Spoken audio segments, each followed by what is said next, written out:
welcome and thank you all for joining us for this special chat and book launch. This is the Calm Scribe in conversation with Travis from Travis Tavern Talk. Tonight, we are being joined by Travis I. Sivart. Is that right? Travis I. Sivart? Sivart, all right. Known on Twitch as Travis Tavern Talk.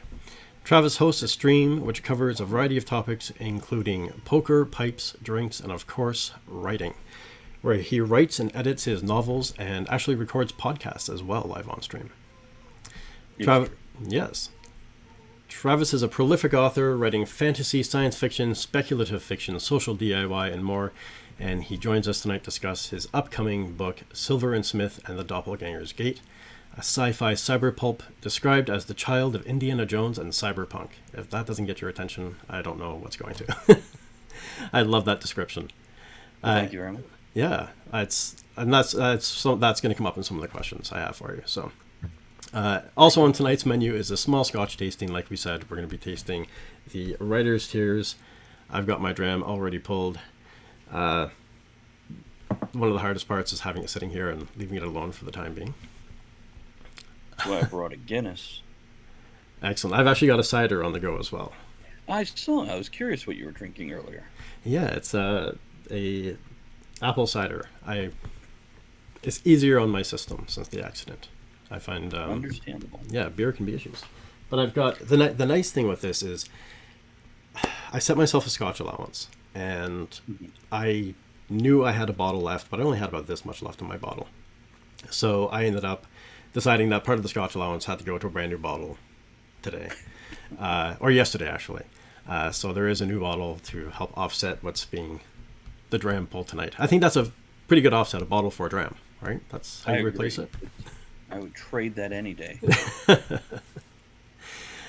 Yeah, so that's going to be coming up a little bit later. But first, let's meet Travis, learn a little bit more about him and about his novel, which is being released July 1st. And we already have a co-interviewee sitting up on the panel. Two, actually. There's another one in behind. Yeah, there's one over here, and then if you look over here, there's another one here, and then another one back there. So we have 4 of them within arm's reach. Wow, that is fantastic. Cats always bring a lot of joy. That's actually the funny thing. I was at a neighbor's the other day, and they mentioned, I knew another neighbor had a cat, and they mentioned that apparently the neighbor actually has 8 cats, which I was completely shocked by. I had no idea that they had that many cats in their house. That's fantastic. Sorry.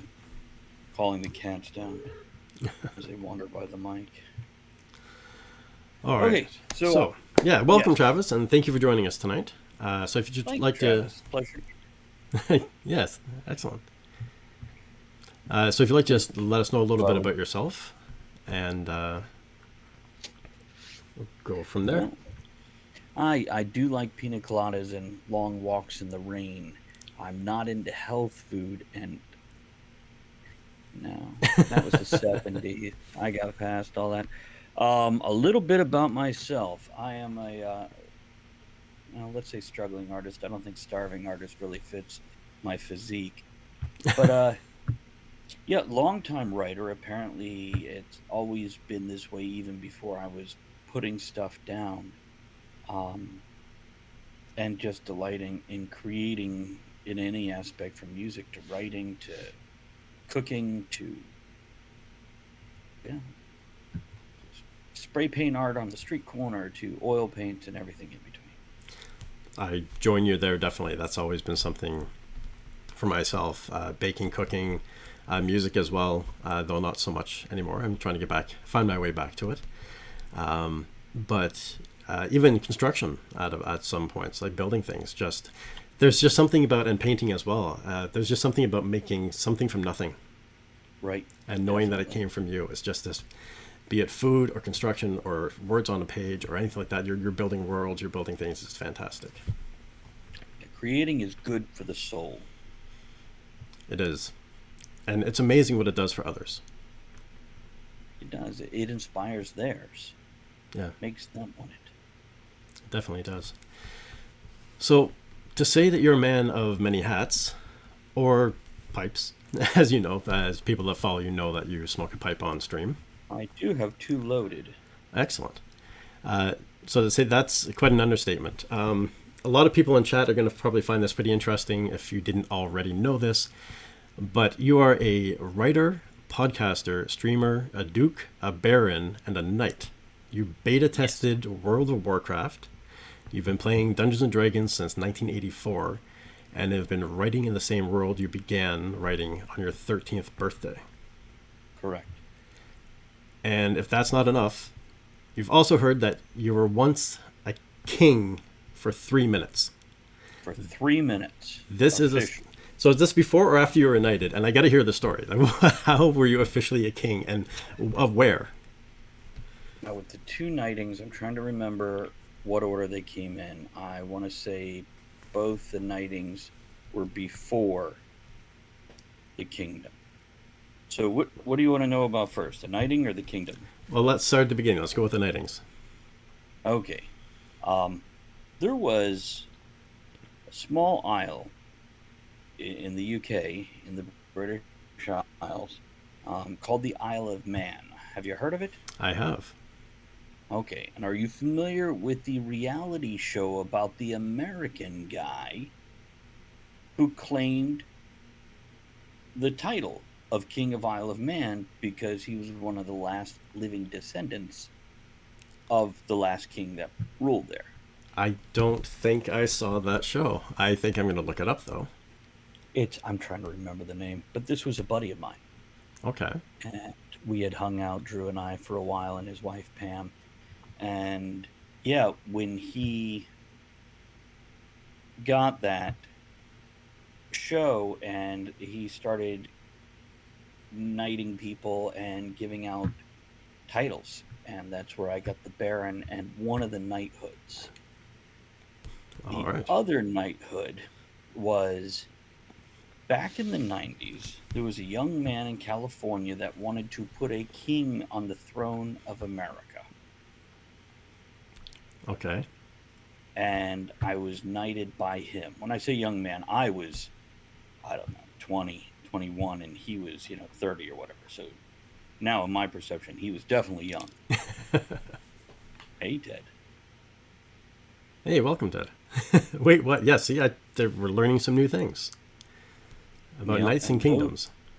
those are the knighthoods. Now, the Duke title actually comes from my ex-wife, so I don't think it carries into divorce. But she was a bastard descendant of King Henry VIII. Wow. So if you followed that lineage, she would have been a duchess. Wow, that's impressive. That's fantastic. Yeah, I don't know if that if it carries through with divorce. Do you? I mean, Yeah, yeah, something you should. it, I mean, I'm why? not too worried. I was gonna say, why Yeah, not? Why look into it? Let's just leave. yeah. Good The enough story alone. is better than any actual title. Exactly, and that's the thing. That's I, of course, was looking into a little bit of your background, obviously, and I saw all this stuff, and I thought that's yes, we're talking about a book launch you've got coming up, but this is also something that Oh, this is just fun. I could probably talk about this longer than I can with the book launch. I'm just book launch, and yeah, but this is neat. the The king, the yes. the king thing.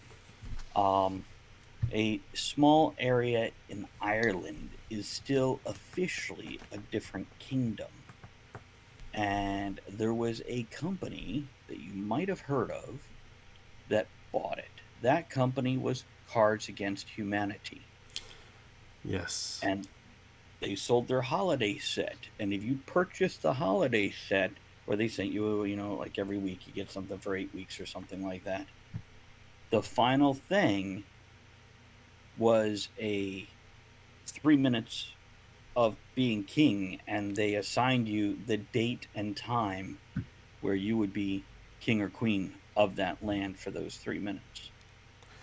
Wow. So we were able to. Are you able to implement any changes in those 3 minutes, or Uh, retract any changes? that was one of the fun things they allowed you to do. I'm sorry, I think there's somebody in the yard. I'm just distracted by that. Yeah, you could put stuff up there, and I don't remember what I did. Maybe something like all sandwiches should be named after me, or something like that. And there was things along those lines. I think it was Andrea that was in the yard walking past to her garden. Sorry. Not a problem. So yeah, and one other year, by the way, I also own part of an island, 1 square foot of an island, Oh, really? just What? off the coast of Northeast U.S. Cards Against Humanity, and it's all official and real. I completely understand that. That's actually Scotch I'm a big fan of is Lafroig. And when you buy a bottle of Lafroig and you input a code and register and sign up with them, they actually give you a 1 square foot plot of land in their territory in Islay in Scotland. So I've got one, and I'll be having a second one coming soon. Ooh. Yes. Now, what's a bottle like that go for, or what's a square foot of land with the free bottle of, whiskey go for? Anywhere between $79 and about $660, That's not bad. depending. Yeah, they've got more expensive variations, but for Oh, what I'm you would sure. what you would averagely buy, that's the range. So I rarely buy foreign lands, so yeah, I would probably go with the smaller side there. yeah, it's good. But it was actually it's the other upside of that is they gave a free Scotch tasting a week or so ago. They sent you Now, four. did you Yeah, go ahead? yeah. That was the thing. They because I'm registered with this, I got an email from them saying, "Would you like to take part in this virtual Scotch tasting?" So I said yes. I didn't know what the cost would be. I just agreed. And a few weeks later, there's a knock on my door, and there's a green box with 4 2-ounce drams. Thank you for the That's follow, Conquest Publishing. A box with 4 2-ounce drams of Scotch, two of which are not available in Canada. that is beautiful. That's a lovely story. It was But nice. I'm really curious about one small detail. Yes. How did the box knock on your door? Because that's terrifying. Well, I mean, the Scotch has legs. Ah. You drink enough of it, a lot of things have legs. That's very true. Cracks Van Gogh, welcome, welcome. And thank you for the follow, Conquest Publishing. That sound effect did not go out to everyone, did it? That stayed quiet? It only scared me. All I right. didn't hear it on Discord, but I'm only listening on Discord. Oh, okay, excellent. I don't think anyone saw it there either. All right. So, you.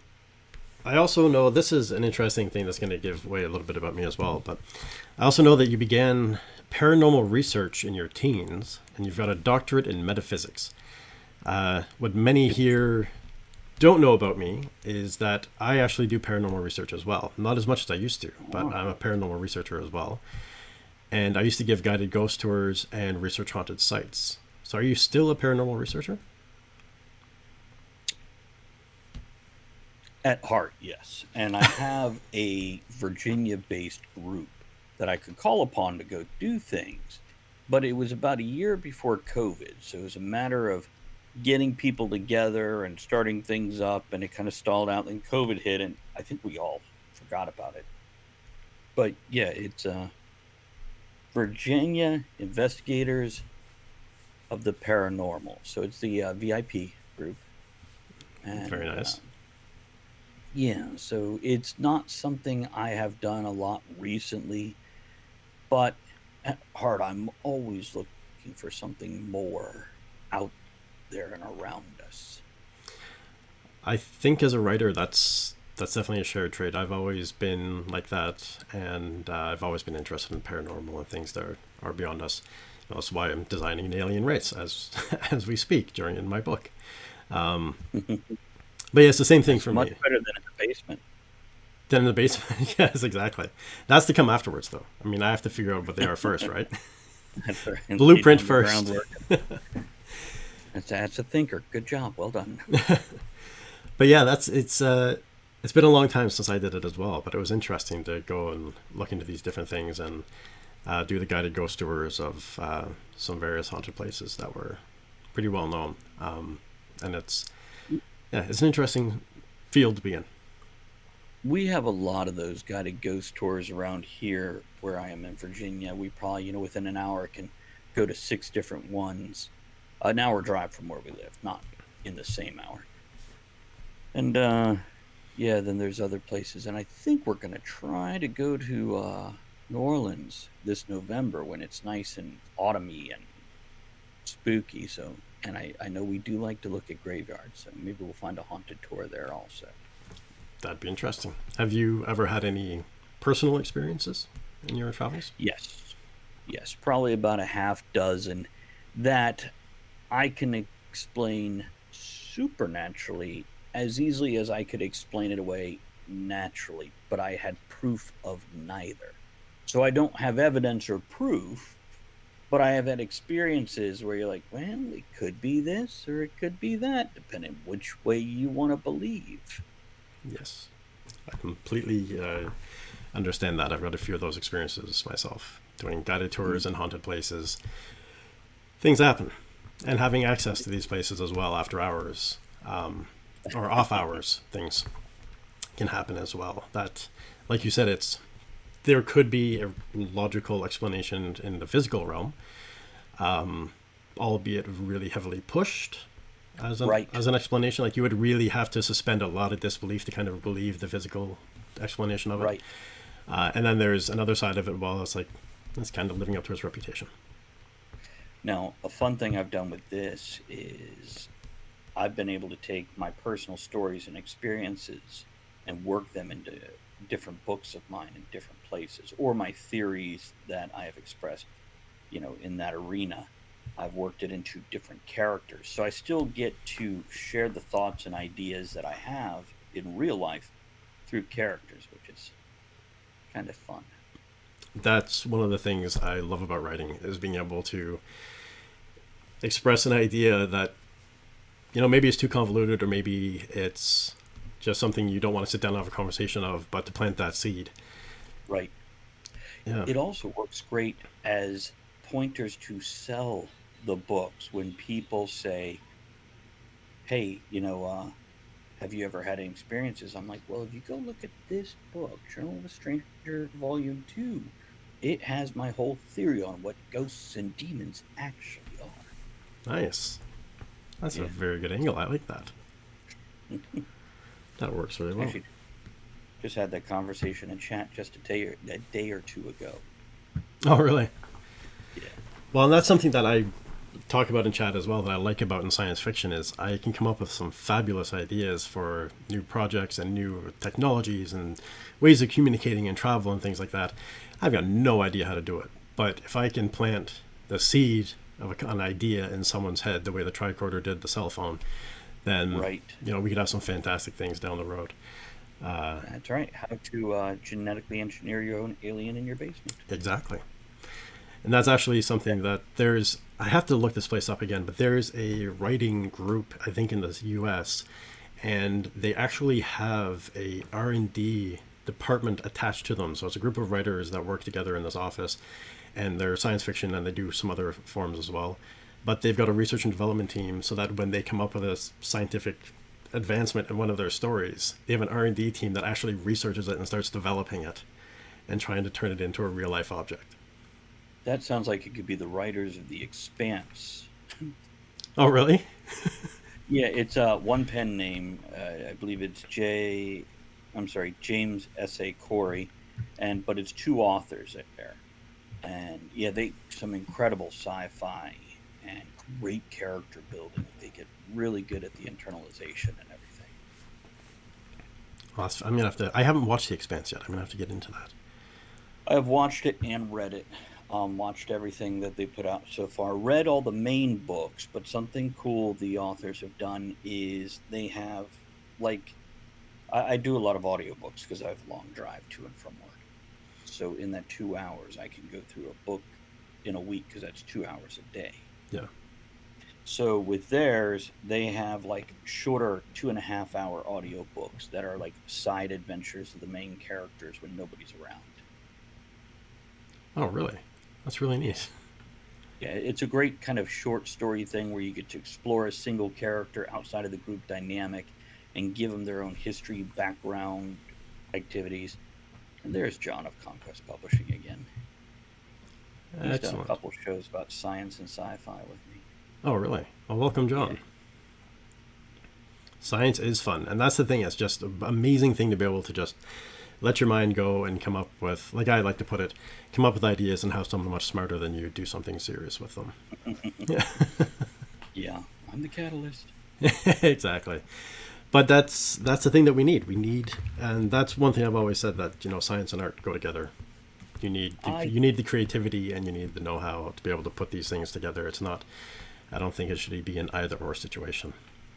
It was one time I went to a literary convention called RavenCon here in Richmond, Virginia, and I was on a panel with two other, it might have been three other guys who were like all ex-military nuclear physicists or, you know, that sort of thing in the military. And here I am, a little sci-fi writer with only like two, three books out.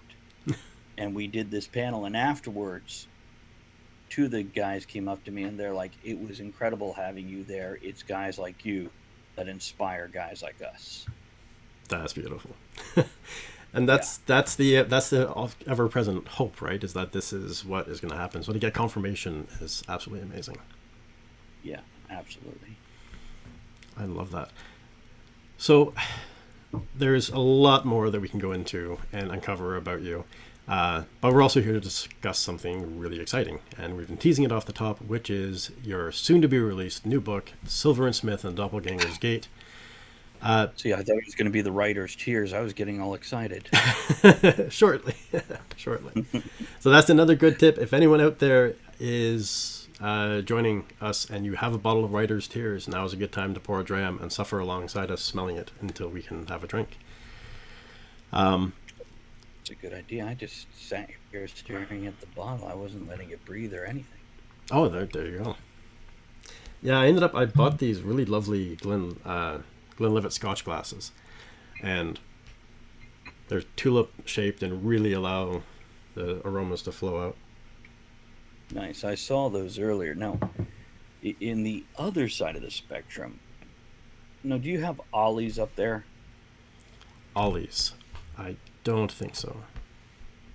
It's a really cheap place that sells a ton of eclectic things, like a Big Lot or like any department store, but kind of like what the department stores don't want. Okay. And I found a lovely set of bourbon glasses. Well, one says whiskey on it, one says bourbon, but they're nice, heavy rock tumbler, simple open frame with a nice little logo on it.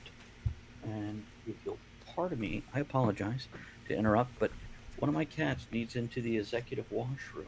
Oh, not a problem. I have to kowtow to him. No problem. Come on, you need in here?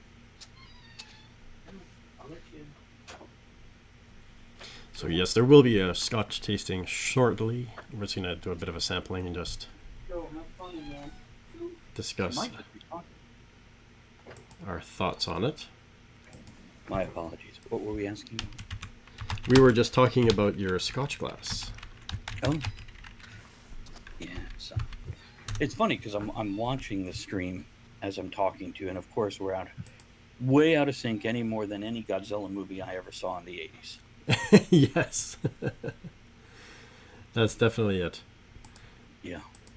Okay. So you were asking about Silver and Smith, I believe. Yes, I'm just popping something up here. Oh, I'll Yeah, pause. there we go. No, we're right here. So I was saying that your new book that was being released, we're saying at the beginning, July 1st is the new book coming, and it is Silver and Smith and the Doppelganger's Gate. So before we get too deep into it, I wanted to know, is this the first Silver and Smith book, or is this part of a series? This is the second in the series.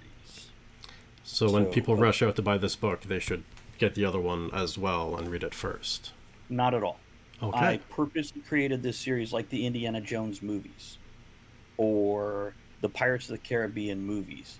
You can read any one of them. They're standalone, but if you read them all and read them in order, then you're going to get a little more out of it. You see how the build goes and whatnot, but it's not a continuing storyline. I like that idea. That's something that I think it makes it a lot more accessible because when the hype comes out around a book, it usually comes out maybe book 3 or 4 when people really start talking about it, and it can be a little bit daunting to play the catch-up game, especially if they're longer length novels. Right.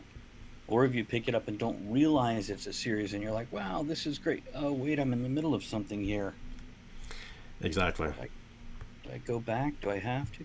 These, you don't have to. You definitely get extra stuff. You fill in blanks, but I feel like you could read them in any order. Well, it adds to rereadability for it. You can read them over and over again. Hopefully. So, yeah. Well, I mean, this seems kind of like a silly question now, but I think still because we are trying to figure out a little bit about what's happening. So, would it be possible if you do give us a bit of a synopsis on book 1 then, before we dive into book 2? Now, book 1 is where the two main characters meet, Silver and Smith. And Silver is like a middle-aged, embittered bounty hunter who's kind of Batman-ish in that he has a ton of money, but he goes out and does bounty hunting on the side. Well, he's got a weight on his shoulders. He's got a burden he's carrying that he's trying to make up for.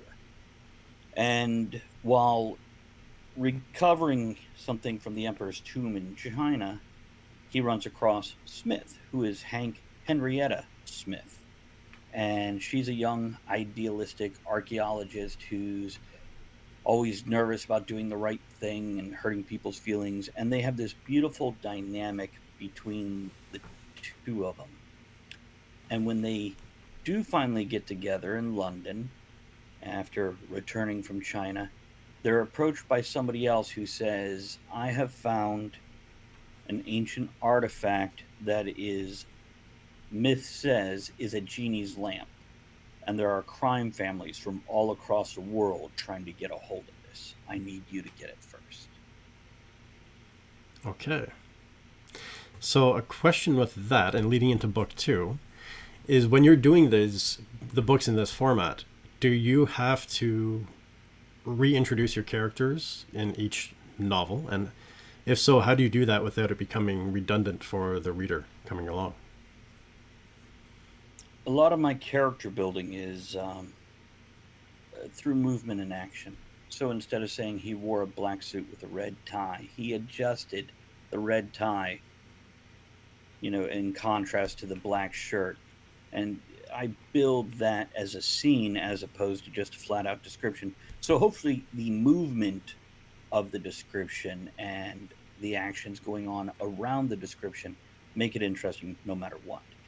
And as for personality, a lot of that in the later books, I like to build by an argument between the two characters where they're complaining about stuff they did last time or in a previous book. So this gives the reader a thread of there is a history here and I can go read about it. But they obviously have these differences and allows you to build the baseline of the character immediately just through fun dialogue. And dribble in any needed piece of information from a previous book that is pertinent to that scene. That's a great way of doing that. So it's a natural flow. It should be. If you go and I introduce you to my friend John here, John and I aren't going to sit here and tell you the story of how we met and everything that happened till then, but you're going to catch, as you just said, dribs and drabs of it here, pieces and bits as you hear us talk. And the same for the books. That's a really good analogy. I like how you how you put that. That's great. Well, that then goes in now into book 2. So what can we expect what can fans, new and old, because I'm sure there's probably a few people here that may not know who you are or know all the books that you have out there now. So what can we expect from this upcoming book? Book 2, I felt, does a really good job of, again, standing alone, but building on the whole world, building on the whole concept. You get more of them. And one thing that I really enjoyed, for people who have read book 1, there's a new character arc. Something that drives me crazy is when you see the same personal character arc from your main character every book or every movie. They relive that same arc, like they just are repeating a bad habit. This is new. You're getting new villains, a new world changing mystery to go with it. Um, they're searching for the Cat's Eye Moonstone, which is supposed to be a Rosetta Stone to a previously undiscovered language that may link back to previous technology on Earth and possibly something not of Earth. Hmm. And again, you have your archaeological sites, and they travel around the world, 3 or 4 different countries, and you get that wonderful blend of the high tech neon cities and then the steamy jungles or the arid desert and all that stuff. Is this the first time that these characters are going to be interacting with something potentially not of the Earth? Um,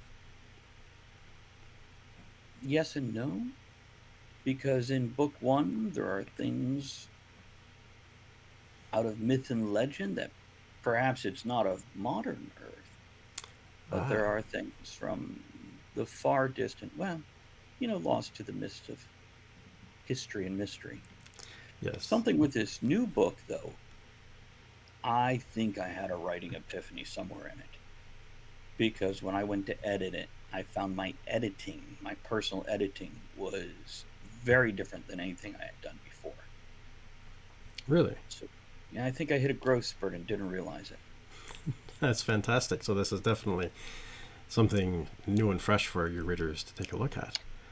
Yeah, and if I could segue into something else, the audiobook I am currently cleaning up after I built a sound booth last week in my closet in my office here. I saw that And on stream. That's great. thank you. And I've recorded two more audiobooks, and one of them is The Talent Agency, which takes place in the same world as Silver and Smith, and I actually wrote before Silver and Smith. But you could see threads of this ominous dark corporation in both book one and two of Silver and Smith. That's fantastic. I love when authors do that, and that's something that I do as well. I've got some standalone stories and stories that are interwoven within the same It's universe if you look closely enough. right. It's just fun for me as a writer to connect those things. And if I ever do have somebody that reads, I've read everything, well, then they're getting so much more than somebody who's only read the fantasy or the sci-fi or that series. Because yeah, it's a fine woven net across it all. So you say that you, in this book, they go to 3 or 4 different archaeological locations in the world. Do Hmm. you take advantage of tax breaks and go travel and take a look at these different locations and write on scene and write it off as a business expense, or are you more of a researcher from home? I'm definitely a researcher from home, but I tell you what, it actually is, in all sincerity, planned that when finances change, so for example, as my writing fan base and reader base grows, and I have the income to travel and do that stuff, I will absolutely be doing that every chance I get. That's fantastic. I think that's something that we all kind of aspire to do and have Oh, yeah. these stories of, oh, I wrote this scene or I wrote this book while I was staying at this location. And Right. there was actually once, I did a stream about it a long time ago, and I saw a person on social media, another writer, and she was stating that if you're a fantasy writer or basically if you're a writer and you Hmm. haven't traveled, you cannot write. You can't write about fantasy. You can't write about anything historical. Basically, you can't write about anything other than places that you have been. So if you don't travel, you can't consider yourself a writer. That kind of pulled a chord with me. Yeah, it's got to be rough for that guy that wrote The Martian, right? Exactly, right? And that's the thing, Or and Star that's Trek. or any of these things, and that's something I think. I mean, I agree that you need to research if you're going Right. to write somewhere, and that's a nice thing with Google Earth. And one of the Yeah. reasons why I play the game GeoGuessr on stream from time to time is because you can travel. It gives you a reason to travel around the globe, and I have taken so many screenshots to use as reference photos for other stories in the future. while doing so Smith, especially book one for some reason as opposed to book two, I used a lot of Google Maps and Google Earth and zoomed in on things and panned out and looked at what it looks like from the air. And I did this a bit, especially in the third act of the Doppelganger's Gate. And I don't know if it's spoilers to tell the geographic location that I was looking at or not. It might be a point of Might intrigue. be. It's we'll just say I explored Peru. Okay.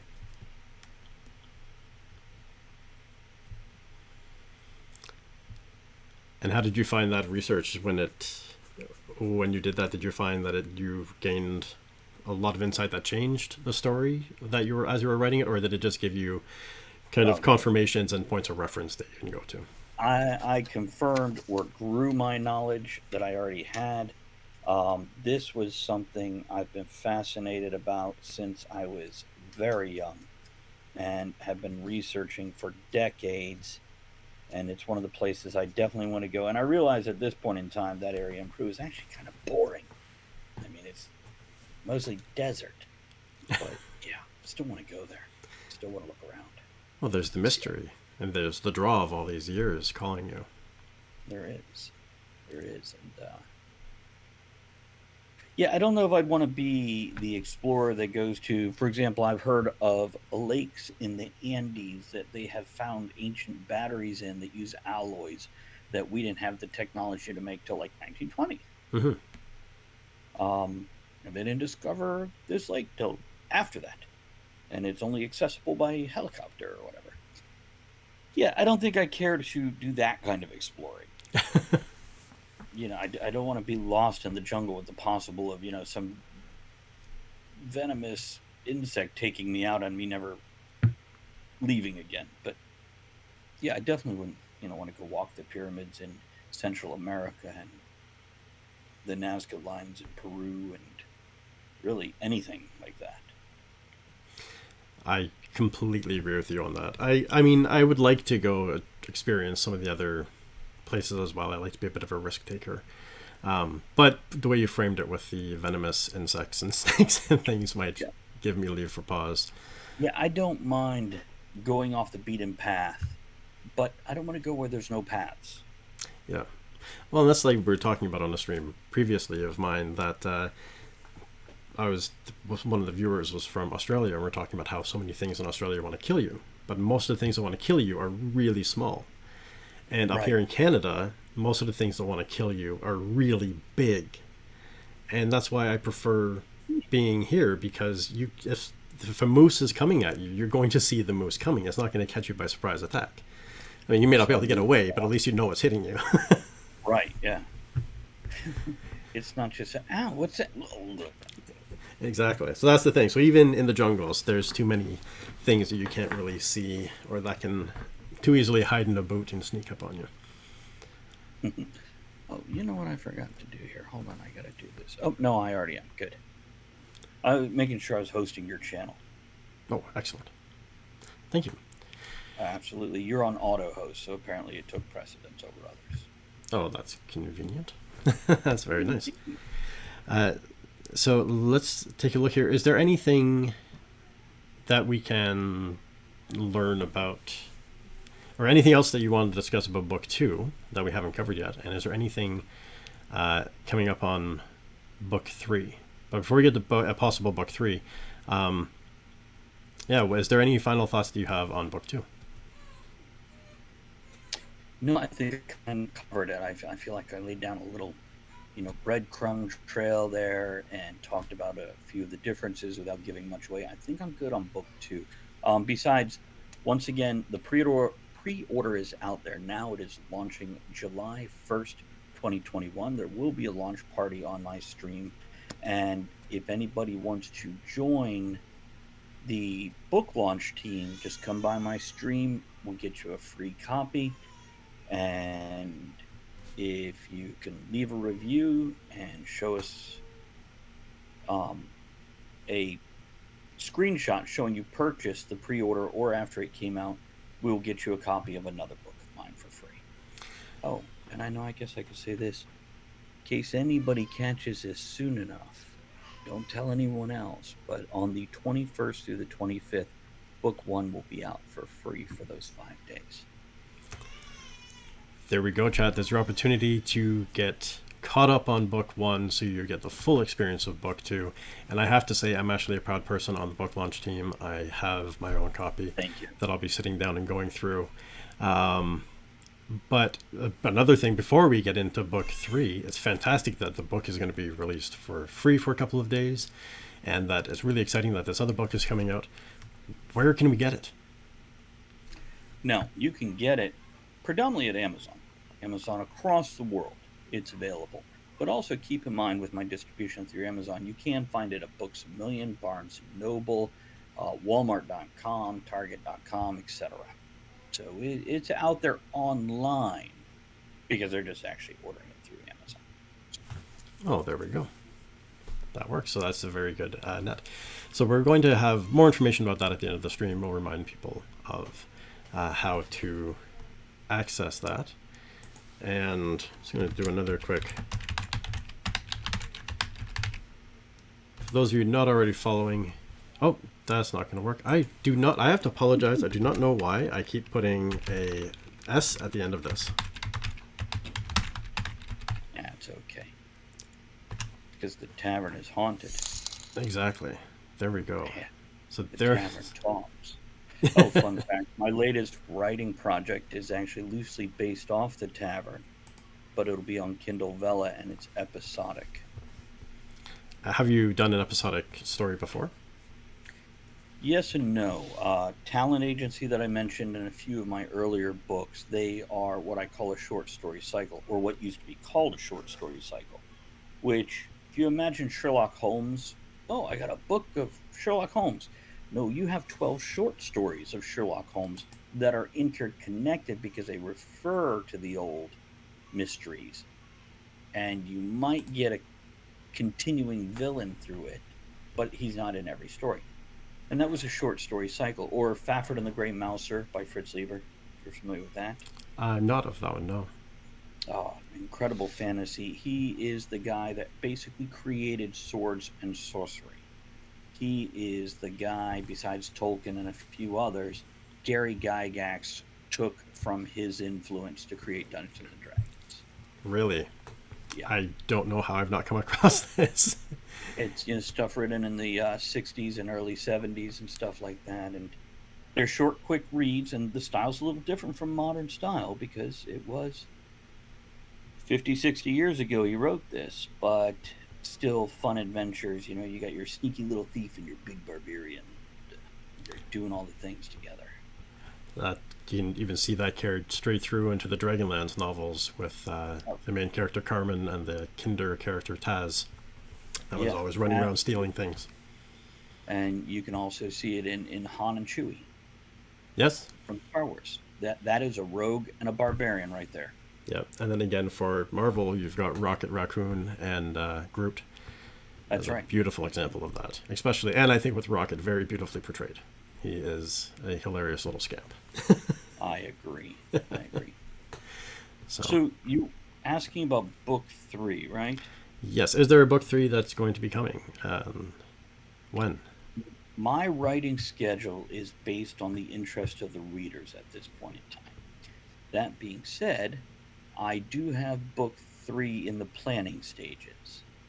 I have a working title for it. I have a antagonist for it, and I have a few other things as I'm going through the talent agency and narrating that I'm like, oh, there's some cool stuff I can pull over from that, and maybe bring back a few people from the first 2 books who just made great tertiary characters to support the 2 main characters.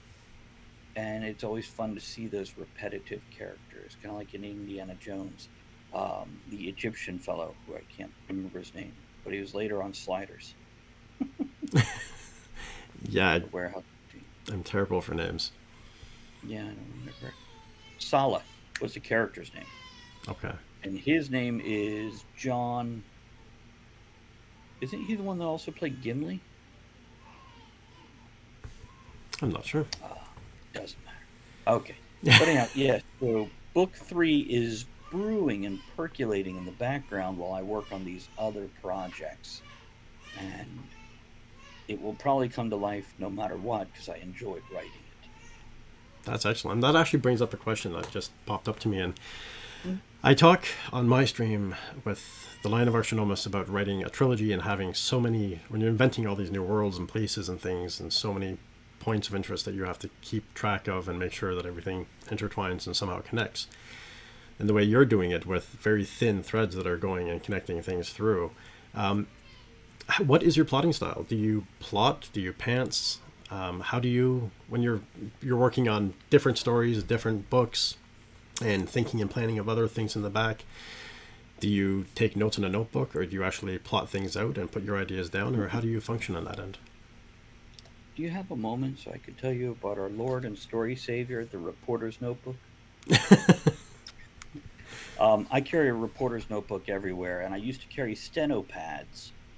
Before that, it was, binders or legal pads. And I have found this is better than the little teeny ones because you can hold it in one hand. It's sturdy. You've got enough, almost a full length of a page there, and it's lined.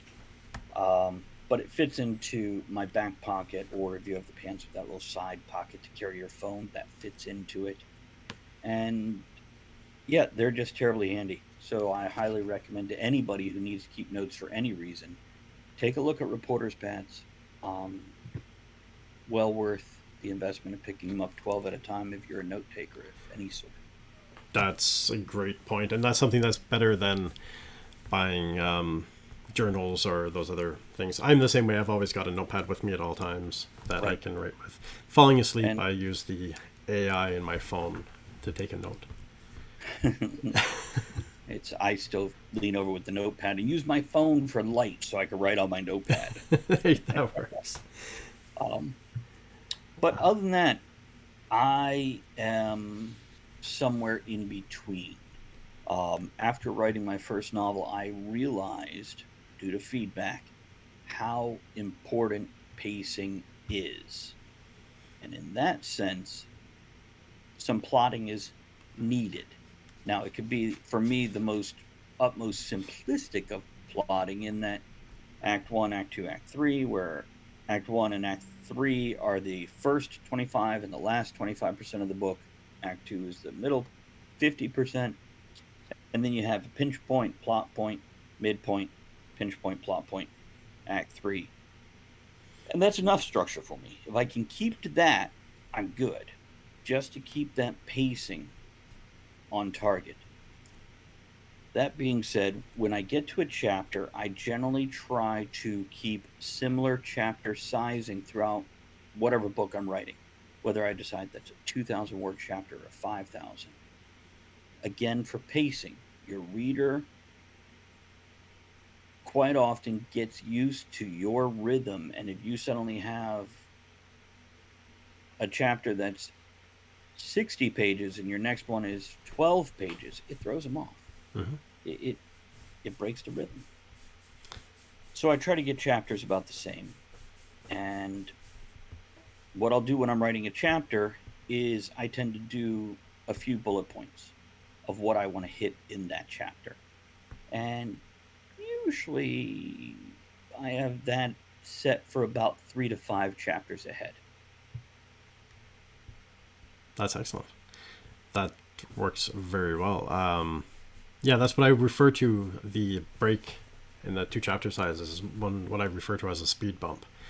That if when the Right. reader's reading a story, you bump them out of the story, and if you do it too hard, they're not coming back, and if you do it too often, they're not coming back.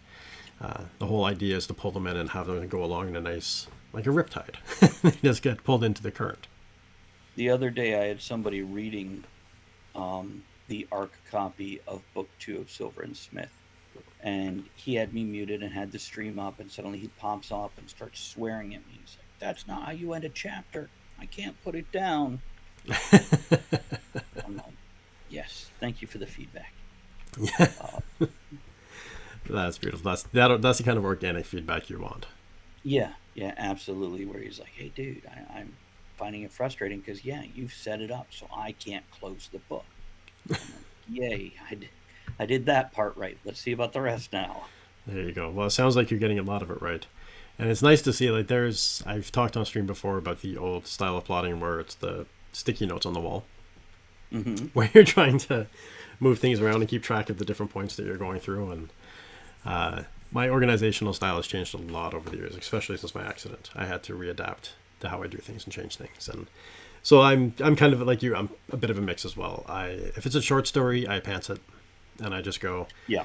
And or anything under that, or even a little bit more than that. But if it's getting into a novel or something that's going to become a trilogy, then for continuity and to make sure you don't have plot holes and things, you need to have the story going through. So Yeah. Like I said, at least for pacing, for that, for those plot points, that midpoint, etc., you've got to have that 5 to 7 points. exactly. Like Conquest Publishing says, the sticky notes end up on the bottom of your shoe. That's the problem with them, right? They always fell off the wall. And they never fall directly down. They would fall and like flitter around. And if you had too many of them, it was try to put them back in order and where they were supposed to be. That's why you number them. No, see, now you're just bringing logic into it, Travis. And then you figure out numbering doesn't work because now you need points between it, which is why you remember back to your first, most basic computer programming, where you didn't put line 1, line 2, line 3. You put line 10, line 20, line 30. So Yeah. you had 9 things you could put in between those. I still do that in everything. Even if I'm just doing on Microsoft Office bullet points on something, I'll always put a couple of spaces. I mean, all you have to do is click and hit enter a few times if you need to jump in, but old habits die hard of. Right. I'm still of the generation of word processors and typewriters when we were in school and using all of that fun stuff. So you had to have all these little tricks to give yourself space to do things. Yeah. Yeah. Well, also using handwritten notes, you eventually learn leave a few spaces. You're going to come up with something else there. Yeah. And that's me. I write everything for the most part freehand. I use a fountain pen, and I've got piles of journals and piles of books that are just freehand messes. So, well, I think now is a good time to pause for a sip of scotch, Yay. if that works for you. Yeah, I'm good. So if anyone is out there, now is a good time to pull up your dram of scotch.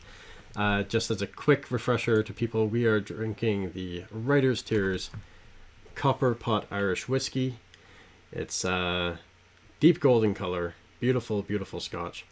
And it's by why am I not seeing the name here? By Writer's Tears Whiskey Company. It's called Writer's Tears because I think it's Walsh Whiskey Company. But it's called whiskey or Writer's Tears because the writers enjoyed it so much and they drank so much of it when they're writing that when they cried, it came out as tears. So, cheers. I squeezed my own fresh this morning. Here we go. Bullet Rye isn't bad, Barbosa. Yes. Hey, Barbosa, how are you doing?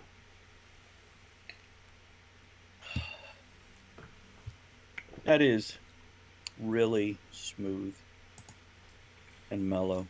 It is. It's been a while And since that's- I've had that. Leaving it sit out for that 20 minutes or whatever definitely made a difference.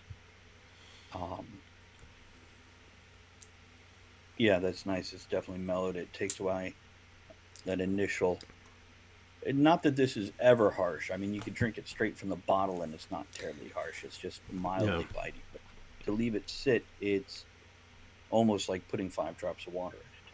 It is. It's beautiful. It really allows it to open up, and that's one of the things I like about it. Is it has it's so full bodied. It's creamy and it's full bodied, and you almost after you finish with it, you almost still feel like you've got a mouthful. It's like the flavor just sits as like a ball in your mouth. But it's such a light. It's not a heavy feeling. It's a mild coating, almost like that glow when you've had good Indian food or spicy food. But this isn't spicy. This is kind of that. I want to say almost oak and vanilla. Mm-hmm. But I could be misquoting. I don't necessarily have the palate to pick out all the little. No, oak and vanilla is very good. It's got a honey, like a sweetness to it, and There we it's go. the two But not flavors. overly sweet. Yeah. No, and it's not smoky. It's not peaty. It's like you said. It's not a heavy Scotch. It is something that Right. you can very easily sip through as you're writing, which is one of the reasons why I put my liquor cabinet in the basement. So you really need the encouragement to, if you feel like you want to dram while you're writing, you really have to want that to get up and go all the way downstairs to get it. Oh, I guess I shouldn't leave that bottle right here then, because I have to really need that encouragement to get up and reach onto the shelf right beside me. And of course, you Exactly. can see behind me there's a small army of this and that there. So that's a beautiful collection, and that's actually a secret that I picked up or that I created for myself. Is I spoke with my wife because we discussed these things, and I came up with a monthly Scotch allowance of how much I could conceivably spend in a month on a bottle of Scotch, or two if Right. it were to fit into that money frame. The reason for that being is, one, it stops you from going out and buying a whole pile of Scotch. And Yes. the other aspect of it is it kind of makes you put more thought and focus into which scotches you want to get. So you do a little bit more research on what you're looking into. But there are some bottles that are, $400, $650 for a bottle. And I cannot just bring myself to go to the store and drop $700 on a bottle of scotch. Right. But if I saved my pennies for a couple of months and didn't buy anything else and built up my allowance, then I could afford to buy it without guilt. See, my monthly allowance is, I guess it's about $60 to $80, depending on the month and what needs done. Yeah. But I have a regular low end that I purchase for writing, because these other ones I want to sit back, relax, enjoy, savor. Whereas when I'm writing, I use it literally to take the edge off. I don't like being drunk. I don't even like being tipsy. Yeah. But just to have it there, and it's a nice thing when I'm streaming to raised people and Clink, and there's more to drink. Um, so I always have that. But these other bottles, most of the bottles you see behind me were about $35 each, and that's very reasonable. It's not the high end. It's not even. It's kind of the mid end of the good stuff, Yeah. if that makes sense. And um, but it's allowed me to try a bunch of different things, and I'm definitely finding a lot of different ways or different things that I'm enjoying at a That's reasonable great. price. See, and that's one of the reasons I was before the pandemic. I was creating a Scotch tasting club, and Mm, that was the idea, was that we'd kind of pool that there would be a fee to join, and then that fee would go towards buying a bottle of Scotch, or people. There's another method of it where we'd each bring a different bottle of Scotch in the beginning, just trying to get things going. But that way you right. can try out a bunch of different Scotches without breaking the bank. What I used to love to do with friends is you'd get 6 or 7 friends together, all agree to buy red wine under $20, and then you would get together and you would sample six $20 bottle of red wine and see which ones you liked, which ones you didn't like, take down the notes, and then you can build up an actual collection that you enjoyed and weren't having to take a risk on, because you didn't have to spend $120 to test everything out. You had to spend $20. And that's a great idea. If you have 10 guys and you go, okay, we're going to meet once a month, and yeah, you have your base fees, but there's a $10 monthly, give me the $10, and then I'm going to go buy $100 bottle and leave the extra change to roll over to the next thing. Exactly. And then, you put down 5 options, everybody votes, you go with the majority, and leave the other 4 in the pool until it misses 3 times, and then you're like, oh, it's out of the running. Yeah, Nobody likes it. exactly. There's ways you can do it. So there's ways of enjoying the finer things in life without having to pay a fee of the finer things in life. There is. It's It's just cooperation. with my cigars and my pipes and my bourbons and whiskeys. Yeah, it's just better in moderation anyway. You're going to enjoy it more in moderation. Exactly. But to budget it in and not make it something you have every day, even if you have access to it every day. Yeah. Yeah, it adds a little something something. And that's the nice thing with it, is I don't have a drink every day, and that's the nice thing of having a bit of a collection is you can look at it and what am I feeling today, and because Scotch really is drinkable to the day. There's even within some, if you look at the Lafroig 10-year, 15-year, 20-year, 25-year, like all the different years that they have, some are better enjoyed during the day. Some are better enjoyed on a hot summer day sitting in the shade of a tree. Some are better enjoyed in the evening. Like there's different things that can impact the flavor and enjoyment of it. So there's, just sometimes that you just don't want a peaty scotch. If I open and pour myself a dram of Lafroig, within 5 minutes, the entire floor I'm on smells like smoky peat. It smells like there's like an Irish fire burning in the house. Have you tried, I believe it's called Copper Fox? No, I've not tried Copper Fox. Let me make sure that's what it is, but keep talking. Yeah, and Barbarossa actually, Travis does poker nights on his stream from time to time. I do every other Saturday in general. Well, the first and third Saturdays. First and third Saturday. Okay, Travis, let me point this out to you here, and I'll kind of hold it up to the camera once I look and make sure I know what I'm saying before I do that. Okay. Copper Fox Original Rye.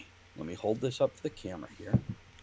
Let me actually make sure I can see my camera too, so I've got it centered correctly for you. Let's try to get... Nice. This was about a $35 bottle also. And this is very peaty. And if you had this with maybe a shepherd's pie and followed by a good heavy cigar, I think it would blend very well with those things. Oh, that sounds absolutely lovely. There's one I have that's Chevec, Irish whiskey as well, and it's just very like there's a peat fire right in your house, and it's very earthy, and that's one that I'm very careful with who I serve it to, because more than once I've had a dram go down the sink because it was just too heavy for someone. Yeah, too heavy, too smoky. But I'm not a big fan of peaty whiskeys. It's not necessarily my thing. But like I said, with the right combination, you're now creating experience. I don't like sauerkraut at all, but I love a good Reuben. Exactly. And that's the combination, right? And you're right, Barbarossa, it is. But that's the thing with me is I know you've got your pipes that you smoke, and I smoke a pipe as well, actually, but instead of tobacco, for me, it's marijuana that I have in my pipe. I haven't had tobacco in quite a while.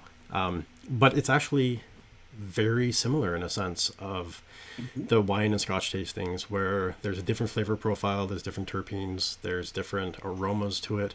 So there's one of my favorite things on a hot summer day is a lemonade with a little bit of vodka in it and a piece of lemon cake or a lemon loaf and some super lemon haze marijuana in a pipe. And that's the thing, is you've just got these or blueberry marijuana, and it really pulls out all the flavor profiles of everything, just intermixes. And it's weird to think that something that you're smoking can improve the flavor of something that you're eating, but it's the aroma, it's the flavor, it all ties in and just makes an amazing flavor profile, which is one of the reasons why it's great to cook with as well.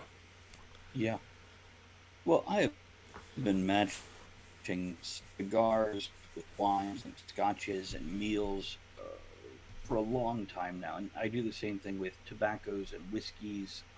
Depending what I'm eating, I want something different to drink, depending on, as you mentioned, the temperature outside. Matter of fact, a hot summer day when I haven't been working in the sun is the only time I'll drink Bud Light with lime. But it's really good when you want something nice and watery with a hint of these other things. But I wouldn't have it any other time of year.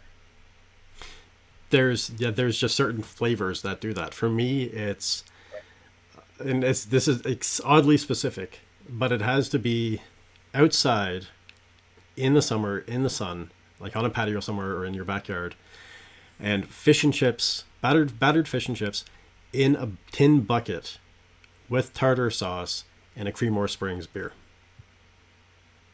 This sounds like something from your younger years that has a throwback memory attached to it. Well, it's actually not the greatest memory to it, but it's I used to work at an Irish pub. Actually, when I worked tying things together, when I worked at the Haunted Walking Company, the Haunted Tour Company, their booth Uh-huh. was in a plaza, outdoor mall, directly across from this Irish pub that I worked at. So I worked them both the same. So I would go and work in the morning in this Irish pub until the afternoon. Then I'd have 4 hours to kill, and then I would go work for the Haunted Tour Guide Company. And And was every it in the summer that you worked for both of them? It was over a year and a half. But yeah, and that was the thing in the summertime is that one of the specials that the bar had was this thing, and that's why it has to be in the tin bucket because it imbibes a certain Right. flavor to it, and and it wasn't necessarily about the ambiance because this spot is like sitting on a corner with busy traffic and stuff like that, and it was really hot, but it was just the flavor profiles were so nice, and it was just the heat was yeah, it was a beautiful thing. That's nice. That's a good memory. And I realize it may not be a special memory, but it is a memory of an era in your world, in your life. Yeah, it definitely is, and it was actually one of those Yeah. days. On a really brief tangent, one of those days I was sitting out with a coworker, Mm-hmm. and they were having this meal, and all of a sudden I just had this really strong urge to get up and leave, just go. My brain started telling me that there was something wrong, that my mom was sick, that there was something happening. I had to get up and leave. So I just stood up. I looked at the guy, and I'm like, I'm sorry, I got to go. I got up. I walked down the street. I got in my car, and I drove away. About 15, 20 minutes later, I ended up talking to this guy again. Like, I had a phone call with him. And shortly after I left, beside the bar, 2 doors down in this plaza, was a jewelry store, and it was robbed. And the guy ran down the street, ran around the corner, went down the other street, shot over his shoulder at the officers chasing him, and the bullet went through the back of my chair. Hmm. Yeah. Nifty. And that was just one of those things where it's just, for whatever Right. reason, there was just something in my head was like, nope, leave now, get up, go. See, and that's one of those experiences you could talk about supernatural or not. I can explain it either way, but what is it? Exactly. I mean, you could easily, like I said, sometimes having to push boundaries to or suspend disbelief to understand is it could be that out of the corner of my eye or somehow I sensed that there was a problem going on at this jewelry store. And something in my Right. gut was telling me, something bad is happening, you need to get up and leave. So, Right. there You could could be have an been the guy explanation. leaning against the pole, checking the place out, and you just subconsciously picked up on that behavior. Yep, Or it could have been psychic phenomenon. it could be. Well, that was one night my wife and I were Nah. in a McDonald's, and there's many groups of kids of different types, like the goths and the nerds and the different types that you would typically have in a high school cliques. And all of a sudden, the vibe in the entire restaurant changed. It was at 10 o'clock at night. The entire vibe changed. So I just looked at my wife. I'm like, let's leave.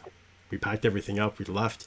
We went to the pharmacy next door in the plaza. We came back out, and there was 7 police cars sitting there, all going into the McDonald's.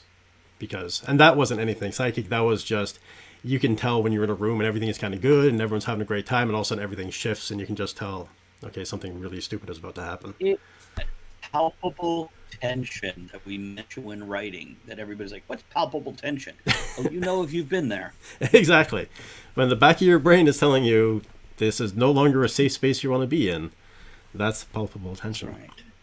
So, well, getting back Yeah. to, yeah, maybe not psychic, but fortunate. Yeah. Exactly. Most definitely fortunate. Agreed. But yeah, so just a couple You're of saying little questions. Just one thing that I want to know is you're a prolific writer. You're writing different stories, as you discussed. You write in different genres that we said off the top of the chat. Where do you get your ideas? How do you come up with your ideas? it's constant. Coming up with the ideas isn't the hard part, but it could be anywhere from a dream to that thought in the shower to watching a sitcom and just one line makes you go, what if I twisted that like this and then blew it up like this and then moved it into this world? That's a story. And of course, nowadays, if you have any interest on any social media, there's different things you can follow with all kinds of writing cues. And I've had some people like, oh, you can't write a book from a writing cue, because then I'm like, no, you absolutely can. Hmm. Because trust me, that one sentence, you write a whole book with that as your inspiration, you're not getting sued by anyone. That's why the writing prompts are there. Exactly. But a lot of mine are just random ideas, and I'll get a good idea and be like, okay, put it aside, and then another, and put it aside. And then after 10, 20 years of this, you find ideas along that route that go together. Like, here's 5 or 6 ideas I could put together, and this now is a great concept for a character in a situation. And then when you start to write on it, you come up with more ideas that can tie in. And you write those down, or you put them in the electronic file or whatever. And then you come up with ideas that don't work, and you set them aside, and you combine them with other ones that you've collected, and you go through the old ones going, 9 out of 10 are crap, but this one. So it just builds and flows like a conversation, but with yourself over years. Yeah, that's beautifully put. That's kind of the way I refer to it, and I think I got originally from Stephen King, is the concept of cups and handles. You get, as you go out through life, you pick up handles, which are little tidbits of stories or ideas, and you get cups, which are kind of story ideas, but they don't stand on them by themselves. And then every once in a while, you go into the cupboard of your mind and you start matching cups and handles and see if you get a mug. And you start building off of that, Okay, and no, that's, pardon me?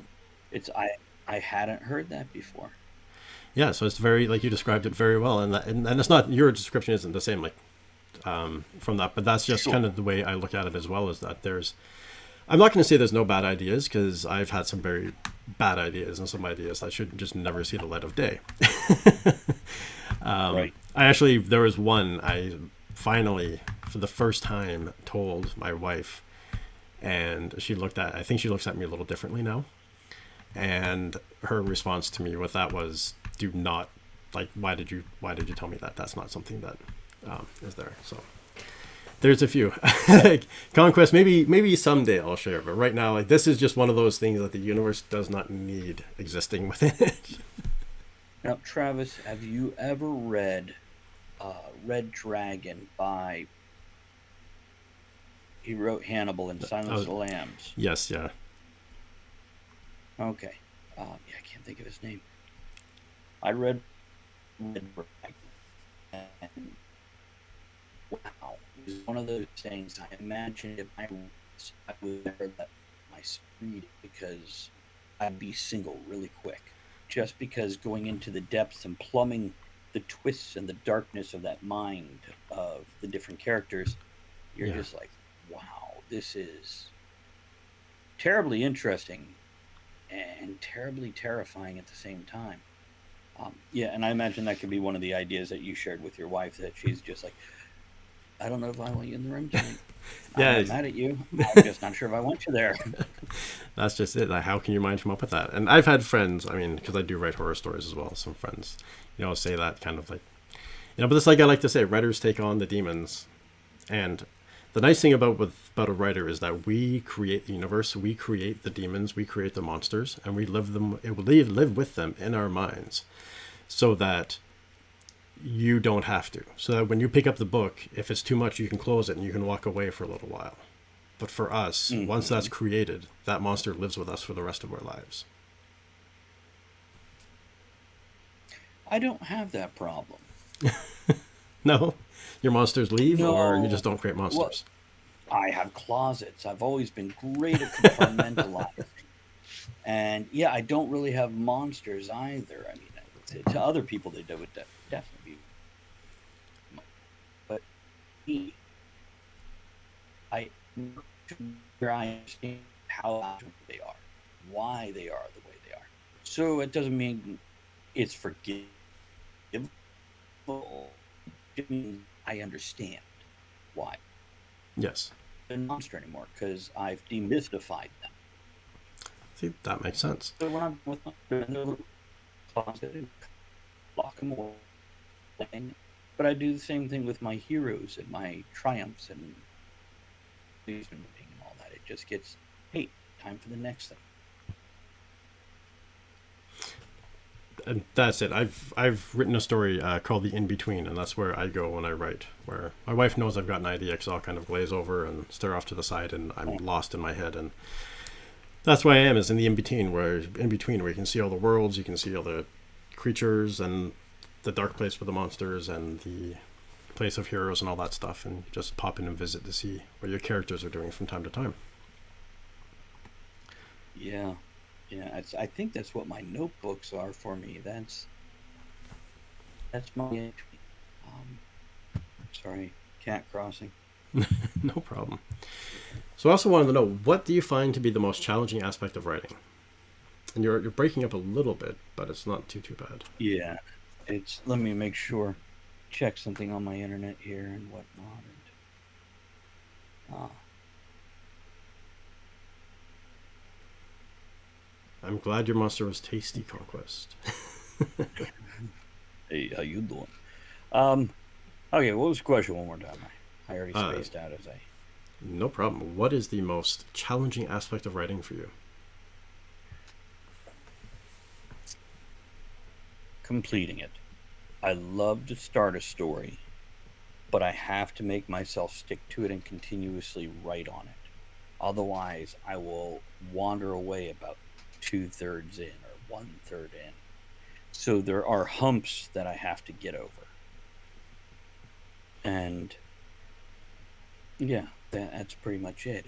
I mean, the coming up with the ideas is so easy. The plot twist, the character building, I love all this. I love the world building. But keeping my butt in the chair and just finishing the project through to the end, that's difficult. That makes sense. That can be a challenging spot, especially when you've sat and spent time working with it, and your brain starts to grow weary of the story a little bit, and you start getting to that mind frame of, well, this is predictable, because Right. you spend so much time with it. It's predictable to you, not to your reader, right? You've been Right. through it so long in your head, but it's easy to get into that funk of, is this story going to be what I want it to be?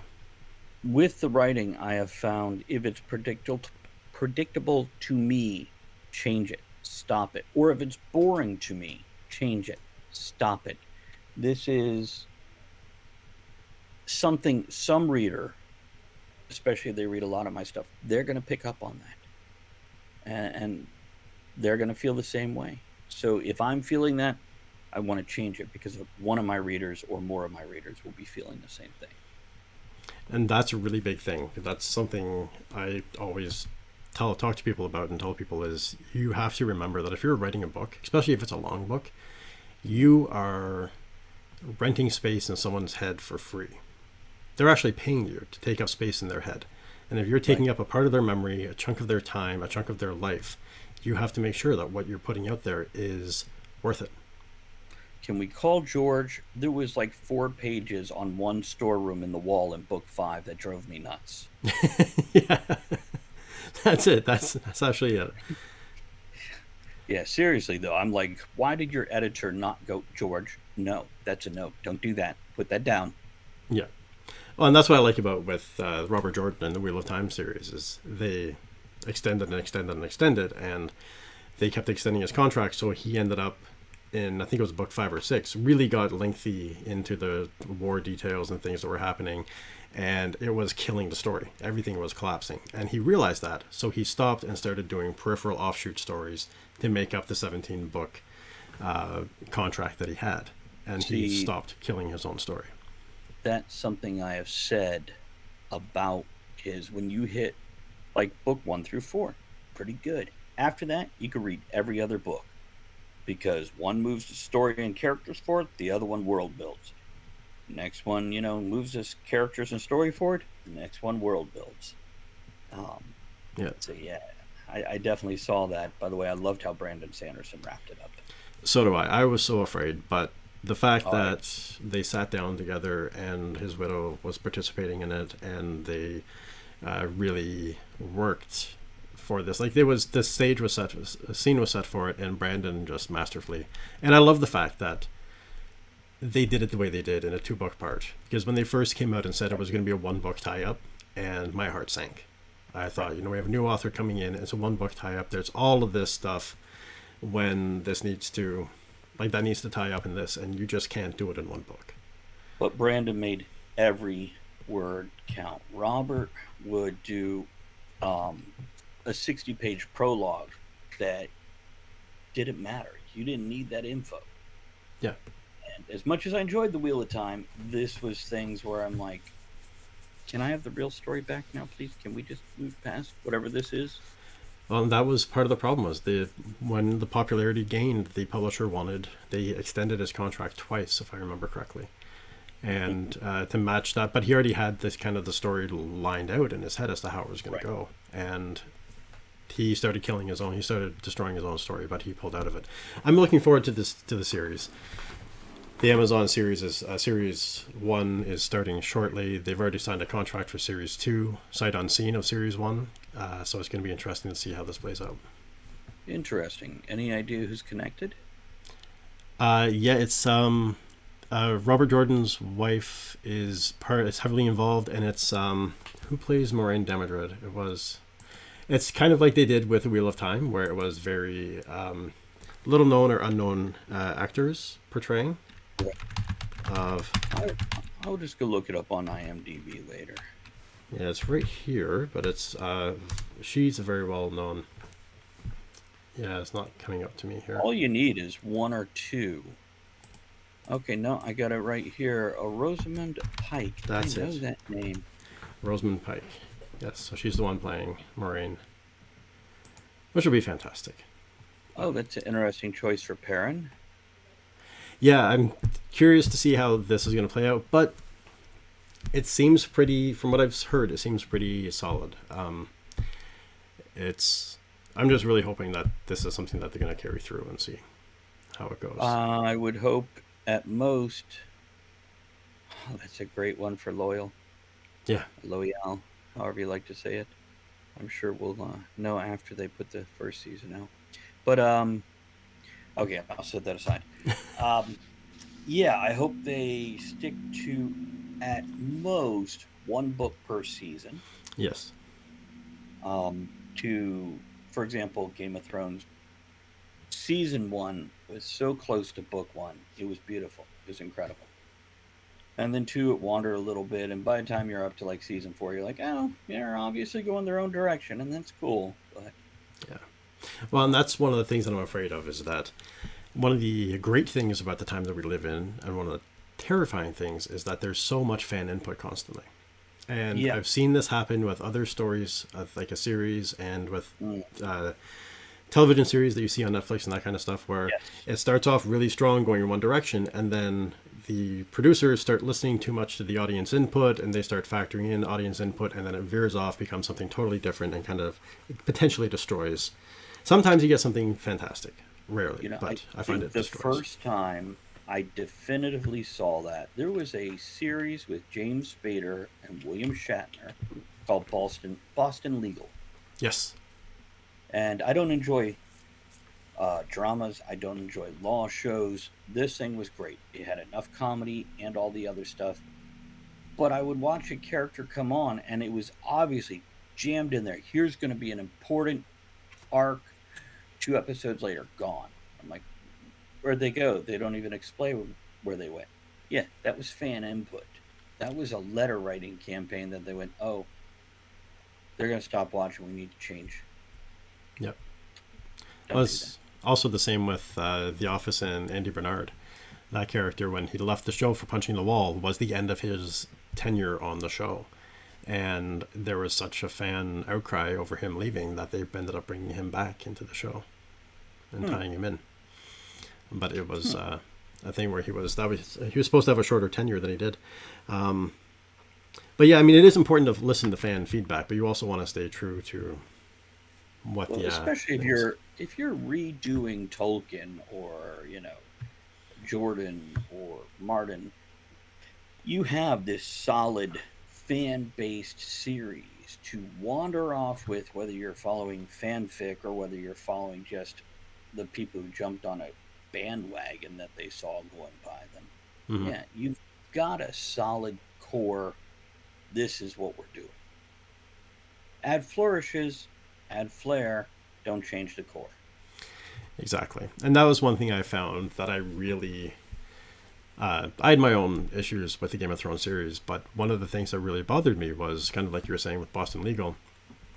Anytime a character became interesting, or anytime the focus was pointed to a character, they died the next episode, or later in that episode. And when you're watching the television series, and that's just the way they set it up. As soon as it became like Pavlov's theory that as soon as a character became interesting, you stopped caring about that character because you knew that they were going to die in short order from there. And one thing that really just stuns me with this is we all know the issues with the final season, but I don't think I've ever seen a series self destruct so heavily at the end that the fan base, most of the fan base, essentially walked away. And I don't know if there's still. I'm talking purely from the television show, but I don't know if there's a lot of people from that watch the television show that would be writing fan fiction or are still, kind of Right. trying to dig up and carry on and ask for more of the story to become up. It just seems to have like burned itself into a hole. That's your bandwagon people. And I watched it till season 4, and I didn't quit in a rage. I quit just because I found something else to do. Yeah. See, I watched it through, and that was just the thing I found was just that there was just, I mean, year after year, it's the same thing when you get these Right. series. It changes. And that's one thing I found with when they did Good Omens on Amazon Prime. I was very afraid of how they were going to do it out. And the fact that it Mhm. kept saying at the top, season 1, bothered me because I kept being afraid of where they were going to break it and how they were going to try to extend it artificially, but they're not. It is just one season, thankfully. Have you watched American Gods? Started, got distracted. That's one I need to go back to. I enjoyed the hell out of American Gods, and I actually watched season 1 before reading the book. And then I read the book and watched season 2 after reading the book. So what I see is season 1 is very true to the book. Some minor differences. That's Season good. 2, and Neil has said this himself. Yeah, we're creating a different world, a new world. It's unique to the television show, and yeah, you definitely see that. And I'm glad to hear the author himself go, "No, I know what we're doing. We're doing it on purpose." And maybe he's doing it because of public pressure, but whatever. At least he's Yeah. there, standing next to it, going, "It's my thing."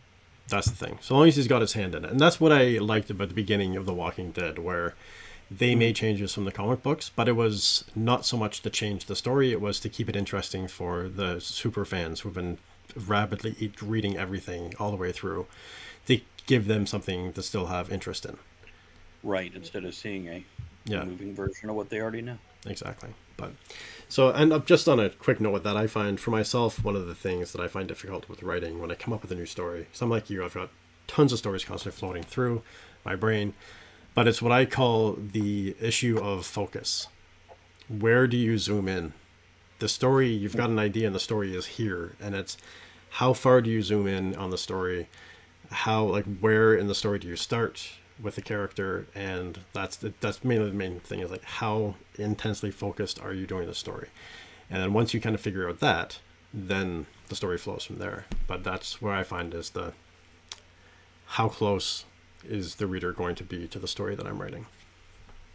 If you make them close to the characters, and they're fully embedded. Yep, that is true.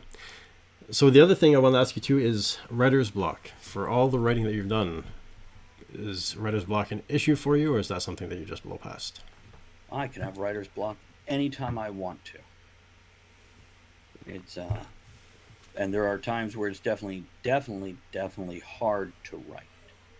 But like I don't know, like dieting or a workout or training for a marathon or learning a new language, you just do it every day. And sure, some days you're not going to do as good of a workout as other days, but if you don't keep it as that habit, you will drop it and lose it. And that's why you don't finish stories or you get stuck in world building. You make yourself sit down and do it. And you have to. And that's how you get past writer's block. Oh, I can't write anything. No, you absolutely can write anything. You could sit there and write, I can't write anything 50 times. You can write something. Yes. It just might be complete crap that loses it in the edit. But you can write something. You can write about that one time Bob found a tricycle in the woods. You're like, who's Bob? I don't know. He was a guy that the main character met in a restaurant, and here we are in the woods with Bob with a tricycle.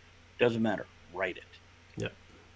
until you go, oh, my main character's calling me again. I've got the next step in the story. Write something. You've got just the flow going, and that's something that I say the exact same thing where I've got journals and books and stories that chapters or the story itself starts with, I'm so bored, I don't want to be writing today, I don't know what I'm writing, I'm just putting down words on paper just to get things flowing. And it's just a Right. stream of conscious of how much I don't want to be doing what I'm doing until Right. it clicks that I am enjoying myself and I want to be doing what I'm doing. And I Right. go through. And then you find one thing, roll your dice, whatever it takes. You just start writing something. Something I would do for short stories. I have a lot of music on my hard drive, and I would take put it on random with like not all my music thing because we don't need like Chopin in there because there's no words. It doesn't mean anything. But you throw in a bunch of music, put it on random, and then take the next three songs, write down the name and the title as they play, and listen to the song because one is Act One, the second one is Act Two, the third one is Act Three, and then you relate them into a story. It's the same thing as your dice. Yeah. And I've done this with quite a few different short stories just to get writing. That's just it. It's just do it. And one thing I've do as well from time to time actually is playing Minecraft. Every time you play Minecraft, it's a story. You wake up in the morning, you go to try to do this thing, you get accosted by these monsters, you get out of the problem by situation by doing whatever you do. It's a mini story that unfolds every time you play the game. So that's always something that you can just put down a little thing of like a journal of this is what happened to me today. And it gets words flowing. Yeah, that's fair. So That's yeah. fair. And I tell you what, some of that flow of consciousness has been some of the best, most fun writing I've ever done. And if you can take that flow of consciousness and mix it with a hint of your story, an idea of the plot, the feel of your character, you're going to write a book. Yeah, most definitely. And that's one thing that I find very helpful as well is having anxiety since my accident is the way I've always said it is if anxiety were a man, it would be a frail man in his 90s bent over his cane with watery blue eyes constantly asking what if. And that's one of the characters I use in my head to help me write a story where it's I'm in a scene, especially if there's a bit of writer's block. Well, what if this happened? Well, what if this happened? What would be the worst case scenario in this situation? Well, what happened if this were to happen? And then eventually you come across something that's like, actually, you know what? That's a kind of a cool idea. That can work. You know, in about 5 years, you're going to have somebody that's about waist height who is not bent over with a cane with thinning hair that's going to ask you those same questions that you're going to be like, it's like a story generator with very limited ideas at this point, but that's a story generator. That's it. I'm already like just feeling daunted by this concept that like everything that exists in the world you need to introduce them to like if like a pen, a paper, a piece of paper, your glasses, a piece of dust on the floor, like everything, and that's to me that's mind-blowing. Every single thing in this world is brand new to her and I get to help introduce her to not all of it but a lot of it. Just don't And give them all individual names. yeah, or wrong names. That was something I always thought would be fun to say here's your glass of orange juice, which is called a car. So when you're at a friend's house, ask for a car. Wait till you're 20, sweetie. Then Exactly. My dad lets me drive all the time. What? Yeah, but my wife won't let me do that. So, but at any rate, I mean, this has been absolutely fantastic. I'm really enjoying this chat. awesome. And so, do you have any links you want to share, or like, do you have like a social media thing that you can throw out there, or? I do. Now, my social media, you can find me on most of the places. And if you go to any of the places with the links I'm about to give you, you'll find the social media. But in almost every place, it's Travis Tavern Talk. So if you Google my name, Travis I. Sivart, or just Travis Tavern Talk, you'll find me. But the quick and easy is I love the website Bitly. So bit.ly/Travis Books. That's bit.ly/Travis I'll Books, type that or in. bit.ly/Travis Podcasts, bit.ly/Travis Audiobooks. And those are the three primary links that'll take you to the audiobooks. It'll take you to the written books, and it'll take you to the podcasts. And I did that because people can remember those. It'd be Travis audiobooks, and Oh, I can type them in if it makes yes. it easier. Yeah, everything is prefaced by Travis Books, Travis Podcast, Travis There we Audiobooks. go. Yes, sorry about that one. It's okay. There we go. Yeah, and for those of you that have been around to other interviews that I've done or chats that I've done with people, there's always, I like to throw a kind of a random question, something that doesn't really make sense at the person and have a bit of a final chat on that. And, oh, that's right, the Nightbot. That's why I was doing that, was because Nightbot is really cranky. bit.ly/Travis Audio Books. There we and go. it's always plural, so it's Travis Podcasts also. So you don't have to retype that. Just anybody in chat, it's Travis Podcasts plural because there's multiple podcasts. There we go. Okay, what was the question now? What do So you got there? Question was, this is something that, like you talked about earlier, and it's, you get ideas, the shower thoughts, the different things that just pop up to you. And so a nagging thing that is constantly reoccurring in the back of my brain is what I wanted to ask you. And is that the world has several highly disappointing multimillionaires, if not billionaires, who refuse to use their wealth and knowledge to become crime-fighting superheroes.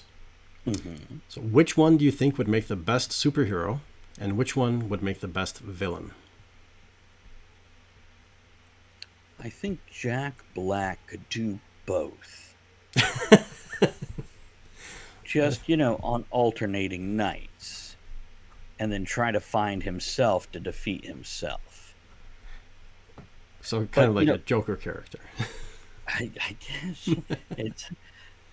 I guess he kind of did in Nacho Libre, right? Yeah, I guess so. But without getting into politics, because a lot of the billionaires that we know of are old. Yes. We're not going to see Bill Gates go out there, but we can definitely see Bill Gates, Jeff Bezos, Trump, any of these being a Lex Luthor type character. I mean, Bezos already fits the look. And he does. It's and don't you feel like what's his face that runs Facebook should just be like the toy maker from DC Superman era? Most definitely. I love the SNL the way that it always showcase him as a robot as well. There's just, and Toymaker is a perfect connection as well. Yeah, and not necessarily with toys, but with social media. It's just like, oh, I've got another thing I'm going to wind up and set out into the world. and off it goes. Give me your toy, kid. Who would make a good hero though? This is a little tougher. I think I'm going to say Ellen DeGeneres. Interesting. All right. And Oprah as a duo. Very nice. I can see what their morality would be. Right. You feel like they've definitely got that green arrow, that a liberal Democrat feel to them, where they're out to save the little guy and everything. By the way, there is a movie on Netflix that is very similar to that, where it has what's her name from The Help and Hidden Figures, along with Melissa McCarthy, and they both get superpowers. I remember seeing a trailer for that. I watched it. Not as good as I hoped. Unfortunately, but I would love to see that remade with Oprah and Ellen. I'm gonna have to watch that for sure now. And just picture the other two in there. It's I don't know. What about you? You got any ideas on this? Yeah, I don't know. I think I mean, there's the obvious choice, and I think that's probably where my brain keeps going to, and it would be, I think, more of like an anti-hero, and that would probably be like Elon Musk. I think he's the closest that we have right now of someone that would use technology to do something good. I But see Elon Musk like what's his name from The Watchmen, um, the one that they had to go that basically set up the whole scheme to yeah, bring the world together. I That you're like, was that a hero or a villain? Was he good or bad?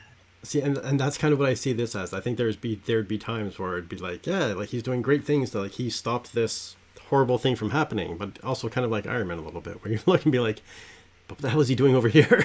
Like, it wouldn't be a solid hero, and not really an anti-hero like Deadpool, but more of just like I could see him using his technology to do good things so long as it benefited him.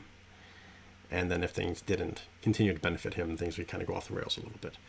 Um, I can see a younger, a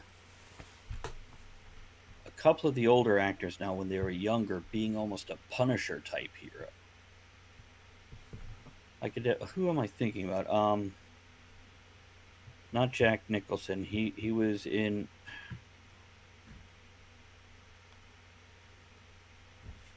Meet the Parents, Meet the Fockers, the dad.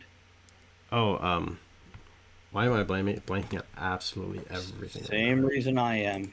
He was also in Dirty Grandpa. He was also in what? Lone Bull, Raging Bull, Oh, not De Niro. Taxi Driver, Robert De De Niro. Niro. That's it. I could see De Niro as that guy who grits his teeth and wants to spit, and instead he hunts down the scum in the middle of the night and puts him down like a dog in the street. Yeah. On that, Um, I have to say, I think John Bernthal being portraying the Punisher in the Marvel Cinematic he did Universe on Netflix was just, I mean, that was better than his short appearance in The Walking Dead. It was just absolutely. beautiful He did casting. very well in that.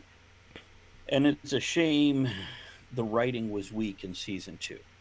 Yeah. It was still a good series. I still enjoyed season 2, but yeah, it didn't have the strength to carry it the way season 1 did. That's for sure. Yeah, and that's what I was kind of afraid of with that whole series. The Defenders most definitely, but also just Jessica Jones and Iron Fist and Daredevil, and um, I just found that having all of these together, kind of the way it played out is the way I was afraid it was going to play out. Where at first everyone was like, "Hey, more Marvel stuff. This is really cool. This is really exciting," and unless you were like a diehard fan who actually knew who in the hell Luke Cage was, it Okay, wasn't something. Luke Sorry. Cage was blown out of proportion. It Yeah. was an okay series, but it wasn't great. Iron Fist was whiny crap, in my humble opinion. Yeah.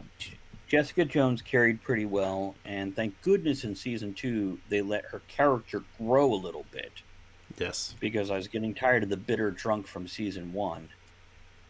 I'm curious about the Eternals. John just says, and now we get Eternals. Wow, I'm Yeah. curious about that because, like, Agents of S.H.I.E.L.D. fizzled quickly, It did, and so did and the cleanup crew, whatever that one was called. I don't remember the cleanup crew. Excuse me. There's a short series where it was about the team that would come in and clean up after like the attack on New York. They'd come and sweep What? up after all Wait, the superheroes. what was that called? Because I remember that comic book from the 90s. They Yeah. were like a weird, low level powered superhero team of essentially construction and trash people. Yeah. I can't remember what it was called. I have to look it up. But it was really, I don't even know if it lasted a full season. Like it didn't really hit on firing all the cylinders. But I found Luke Cage, which I mean everyone also knows as Power Man, Right. was the music in the first season was fantastic. The soundtrack to that just I absolutely loved how they fit the soundtrack into the scenes. I I thought think it was great. I think I liked him. I think I found his villains annoying. They didn't carry their part, and you have to have a good Yeah, definitely do. villain. But Jessica Jones, I was okay with. Daredevil did well in all 3 seasons. Enjoyed the hell out of Yeah. Daredevil all 3 seasons. And I'm glad to hear he's coming back in the new Spider-Man movie with the same actor. Yeah, and that's the thing that I really like is that I find Marvel does a great job of creating villains that aren't villains. Even Vincent D'Onofrio, I love his Yeah, portrayal of Kingpin. It's one of the most masterful pieces of acting I've seen in a long time. yeah, And just the fact that he is really this like big, hurt, wounded child who is really trying to do the best for his community and doesn't understand why all these jerks are trying to stop him. right. Like he actually, and he goes about things like obviously in really horrible ways, but he's not this like arch nemesis villain that's going and trying to just cause problems. He's actively believes in what he's doing. Which is how villains should be. Exactly, and that's what I like. Even Jessica Jones season 2, the villain wasn't a villain, Right. right? It was basically a giant misunderstanding, and I find Marvel is good at that. Even up until Endgame, when he says, "Well, now this is personal," basically, I found Thanos was the same way, where it was like most of the time through, you look at it and be like, I don't really agree with your methodology, but I kind of see your point. There was Hello, Lord Stargirl. Master Quinn. Oh, sorry, go Star. ahead. Oh, I was just saying hello, Lord Master Quinn is here as well. Stargirl. Absolutely. Stargirl, I believe it was. As your characters go along, and pros and cons on that series, but moving on with this, there's a point as they're coming towards the climax of the season one that the kids, the teenagers who are superheroes, kind of learn the bad guy's plan, and they're all staring at each other going, so they want to do this thing that's going to basically create renewable energy and resources and get rid of pollution. Are we on the right side? And the other Yeah. one of the other kids are like, yeah, because it's going to kill 3 million people. So, Yeah, and yeah. that's one of those things, and that is a good point, Lord Master Quinn. But that's what I find. Well, actually, I was going to talk about this after, but I'll talk about it now as well. Go ahead. Yeah. We've discussed that you're okay for for a little bit longer, or Yeah. yeah. I've discussed previously on stream because I've been a big comic book fan my entire life. I've loved how they've rolled out the Marvel universe. They've had some misses, especially in the beginning. They took a Yes. while for them to hit their stride. But I, for one, was skeptical because at the end of Endgame, I was like, well, that's it, that's all. And I was like, well, these television shows are coming out and these other movies are coming out. And it seemed like they were just trying to grasp at straws, which so often happens. Obviously, we're now seeing that that's not the case, that there is actually another method to the madness behind this. But what I was saying was I found WandaVision to be absolutely fantastic. So what was your view on WandaVision? I think what people need to realize with Disney Plus and their Marvel series, you're not getting episodes. You're getting one full length movie, a 6, 7, 8 hour movie, broken up into episodic feeling chunks. Exactly. So with WandaVision, you have to realize, because people are like, it's weird, I don't get it, it's falling apart. I'm like, no, take that. And if you look at the Winter Soldier breaks down easier. Hmm. Okay, as a writer, you're familiar with the 3 act play, yeah? Yes. So, Act 1, the first 25%, you have this is what day to day life is like. Then, at that 25%, you have the catalyst, the defining moment, everything blows hoo hooey, you go into the fun and games. By 75%, you have the darkest moment, everything is lost, everybody's mad at each other, and then something else happens, catapulting them into the climax. You look at Falcon and Winter Soldier, that first episode and a half is their two lives showing this is what their lives is like right now. Yeah.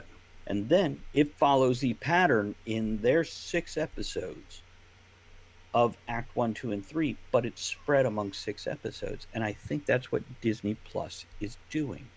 So people who are like, oh, well, I don't, the episode. No, you're watching a big movie broken into segments. That's what's Precisely. happening. It's a serial. You're watching a movie as a serial. Right. Yeah. And I did enjoy WandaVision. I do feel like they needed 2 more episodes because, like, that final Halloween episode and the episode after, they're just like, hold on, here's a lot of story. Sorry, it won't fit on the spoon. We're getting the shovel. Yeah. and just open wide and don't think, because we're going to put a lot of storyline down you right now. Yeah. And I'm like, yeah, that could have been. I don't know if they took a sudden turn and changed the ending. I don't know if they just got cut back a little bit. And another thing is, I'd like to see more consistency in the length of those episodes. Yeah, that was something that was very interesting to see.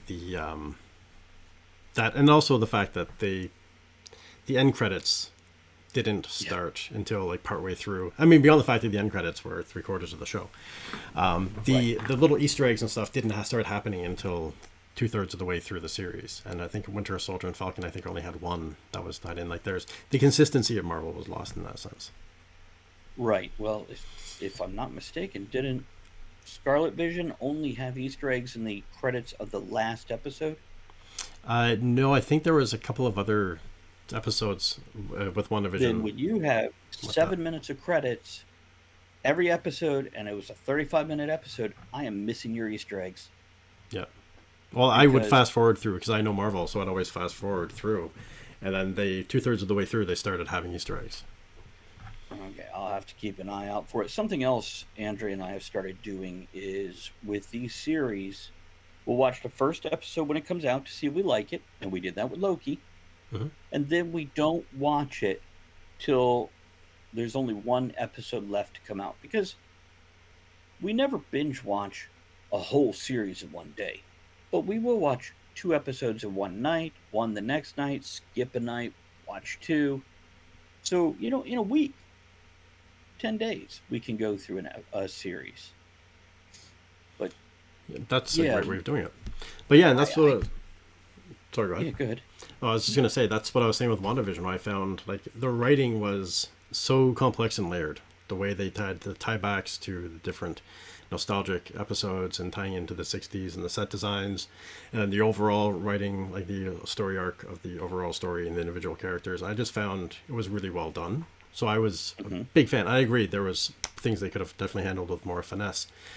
But I found with Falcon and the Winter Soldier, I found that one really fell flat for me. I found the enemies, surprisingly enough, were kind of out of tune with what was happening in the world right now, being a global pandemic and everything, and the fact that the enemies were people trying to save refugees. And that they weren't killing everybody trying to do it. Eventually they turned to that, right?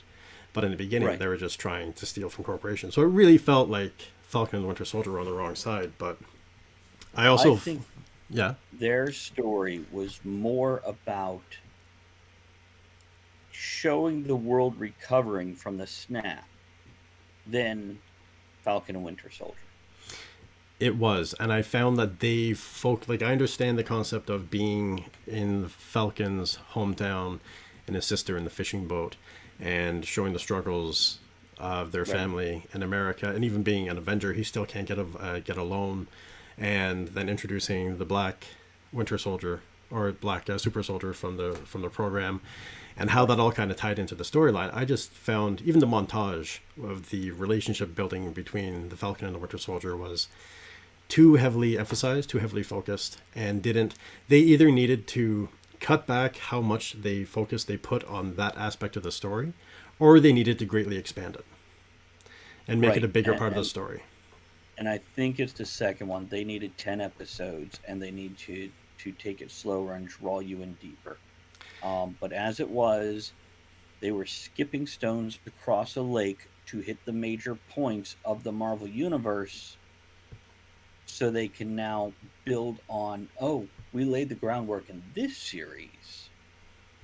Now, as we go into the movies, if you watch that series, you understand how this recovery went. Exactly. And that's what all of this kind of is what's happening after, like how the individual heroes are doing, what's happening in the world as everything recovers from the snap. And it's really, I found Falcon and the Winter Soldier was really fascinating for how they explain that. And the fact that there was the refugees and people being pushed out on, because that's a big question.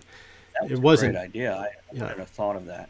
It wasn't like a 2-week period for the snap, right? Like people moved in and lives changed and all this stuff. So it was interesting to cover. But all this to say is that with Loki, I found the first episode, I won't discuss the second episode, but I found the first episode is absolutely fantastic. Tom Hiddleston does an amazing job acting in this and portraying the character as usual. And the interesting thing that's now kind of showing through with the introduction, there's a bit of a spoiler for people listening that in Loki they do discuss the multiverse and they discuss the timekeepers and the time variance authority. And now there's a prevailing theory that the end game was only a midpoint that was happening with this, is that this came up, sure, Lord Master, but the end game was only a midpoint, that all of these things were converging to the massive story that was happening with the Avengers Endgame and Infinity War. And now this is actually going in. Now we're seeing the healing process after this, getting to know some new characters with some of the new movies, tying in some old characters, like bringing Daredevil back in and tying these things in. And now that they're talking about the multiverse and Loki and Doctor Strange, and they talk about madness created by the multiverse. And Doctor Strange's new movie is called Doctor Strange and the Multiverse of Madness. Mm-hmm. Is thinking that the new theory that is that all of this in the new set of movies is all gearing towards a massive multiverse, like an even bigger war from Endgame against the Timekeepers, against if Loki does what the Eternals or whatever it is. So this is actually we're now back in a rebuilding phase to an even bigger concept coming down the road. That makes sense, but I hope it's not as long, because frankly I'm more interested in the heroes on the personal level. But when you have people like Doctor Strange, moving it to a bigger picture is definitely reasonable. But you got Spider-Man, we're doing a multiverse movie next anyway, and I found they did Tony Stark's character very well. I found like his arc of showing the mental struggles that he went through for being a movie series spread out over so many things. Well, they're leading towards the Secret War. But you think they're going to take us to the Beyonder, to the actual battle planet? I think that might be the ultimate. That would be what they're cool. gearing towards. I'd be okay with that.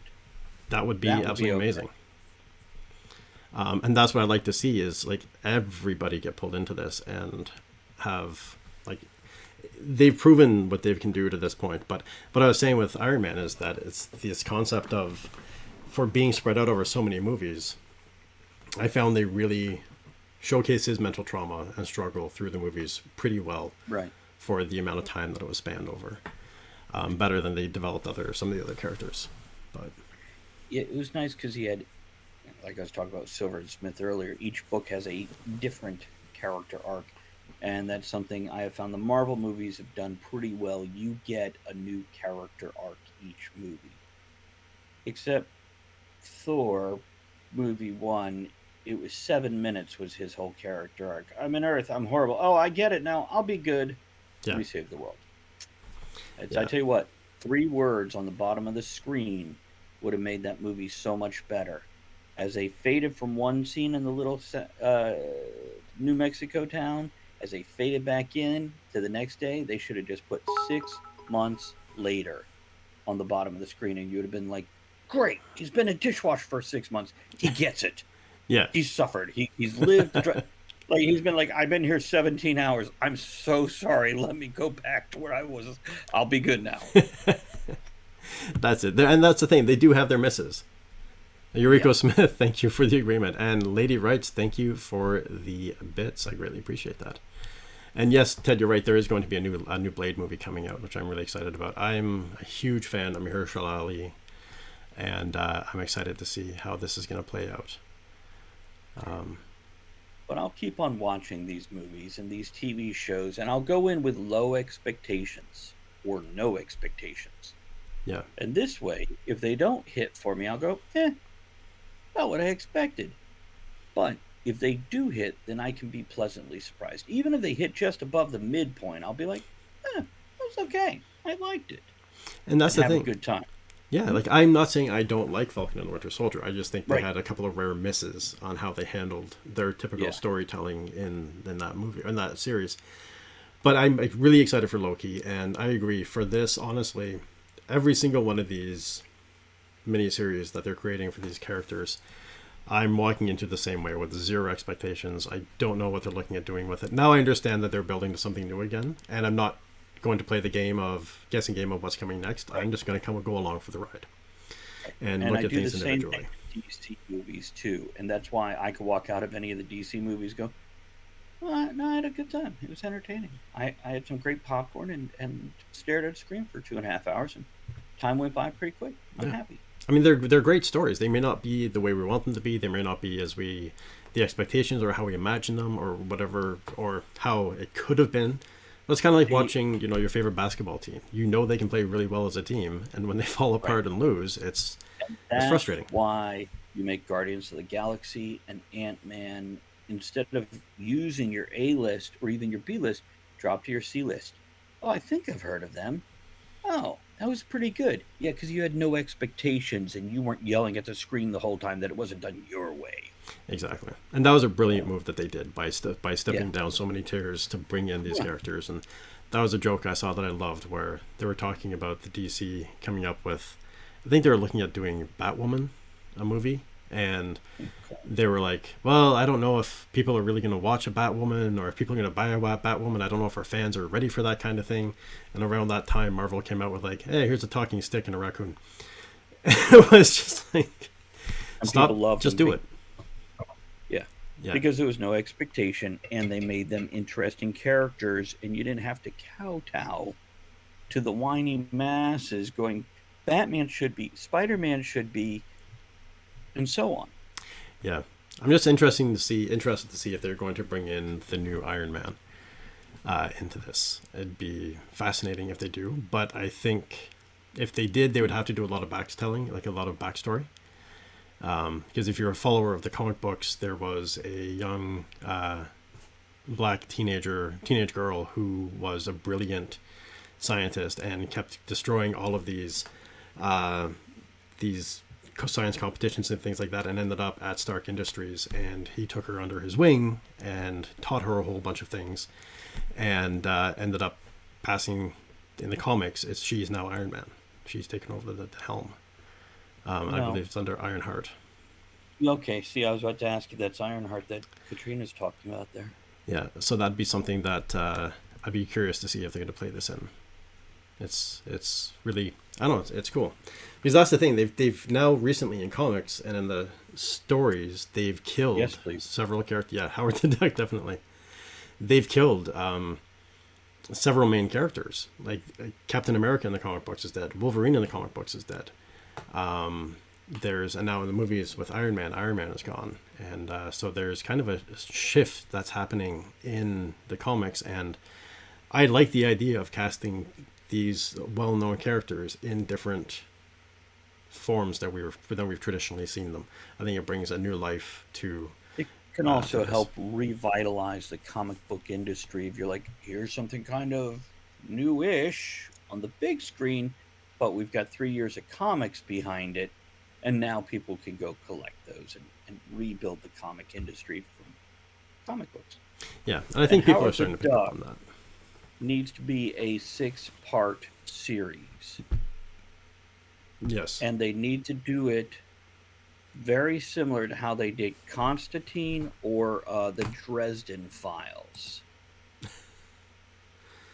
That would be absolutely fantastic. There's also Yeah. another actually that surprised me. If I can pull it up to remember the. Yes, they are rebooting Toxic Avenger. That's another Okay. one that they're coming up with. And who was it? If I'm not mistaken, is it? I don't think it's Elijah Wood that plays the Toxic Avenger, but he's going to be in it. I don't know if 80s cheese can survive in the current social atmosphere. Well, they've got Julia Davis, Elijah Wood, and Peter Dinklage and Jacob Tremblay that are going to be in this. So yeah, it'll be interesting to see a 1984 film being brought back to life. So it's the time, and I think they're, if I'm not mistaken, they're also redoing Spawn. There's a plan of redoing Spawn movies, which would be fantastic. Yeah. If. Yeah, if done properly.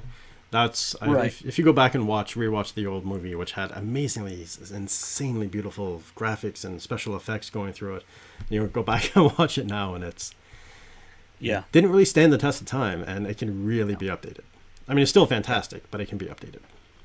It's fun, and I just like John Leguizamo. I do, and the fact that little trivia for those of you who may not know, when he was playing the Violator, apparently that's something that may be in the works as a Spawn redo. When he was playing the Violator, they actually had him sitting on a swing the entire time. They attached a swing to his shoulders and under his butt, so he sat crouched down, and they built the costume around that. So he was actually squatting the entire time he was waddling around as the Violator in that movie. That sounds painful. That's dedication to your craft. So, thank you, the lady writes. All right, so I think we will call an end to the interview here. Thank you very much for joining me tonight. My pleasure. I'm going to put out another shout out to you for that.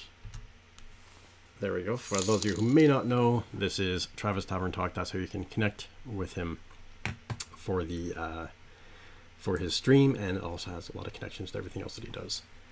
And thank you. Thank you very much, Yuriko Smith. I appreciate that. It's easy to have a great interview when you've got such a fantastic person to interview with, and your face is fantastic. Thank you.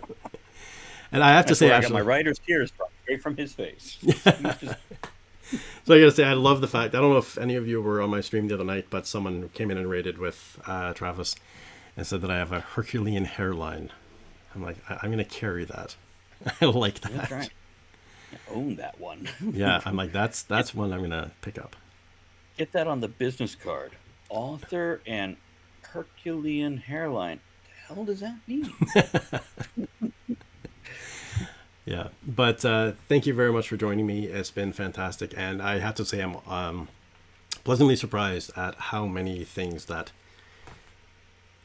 intersects our two lives have together, and just a lot of beyond our name. There's a lot of commonalities.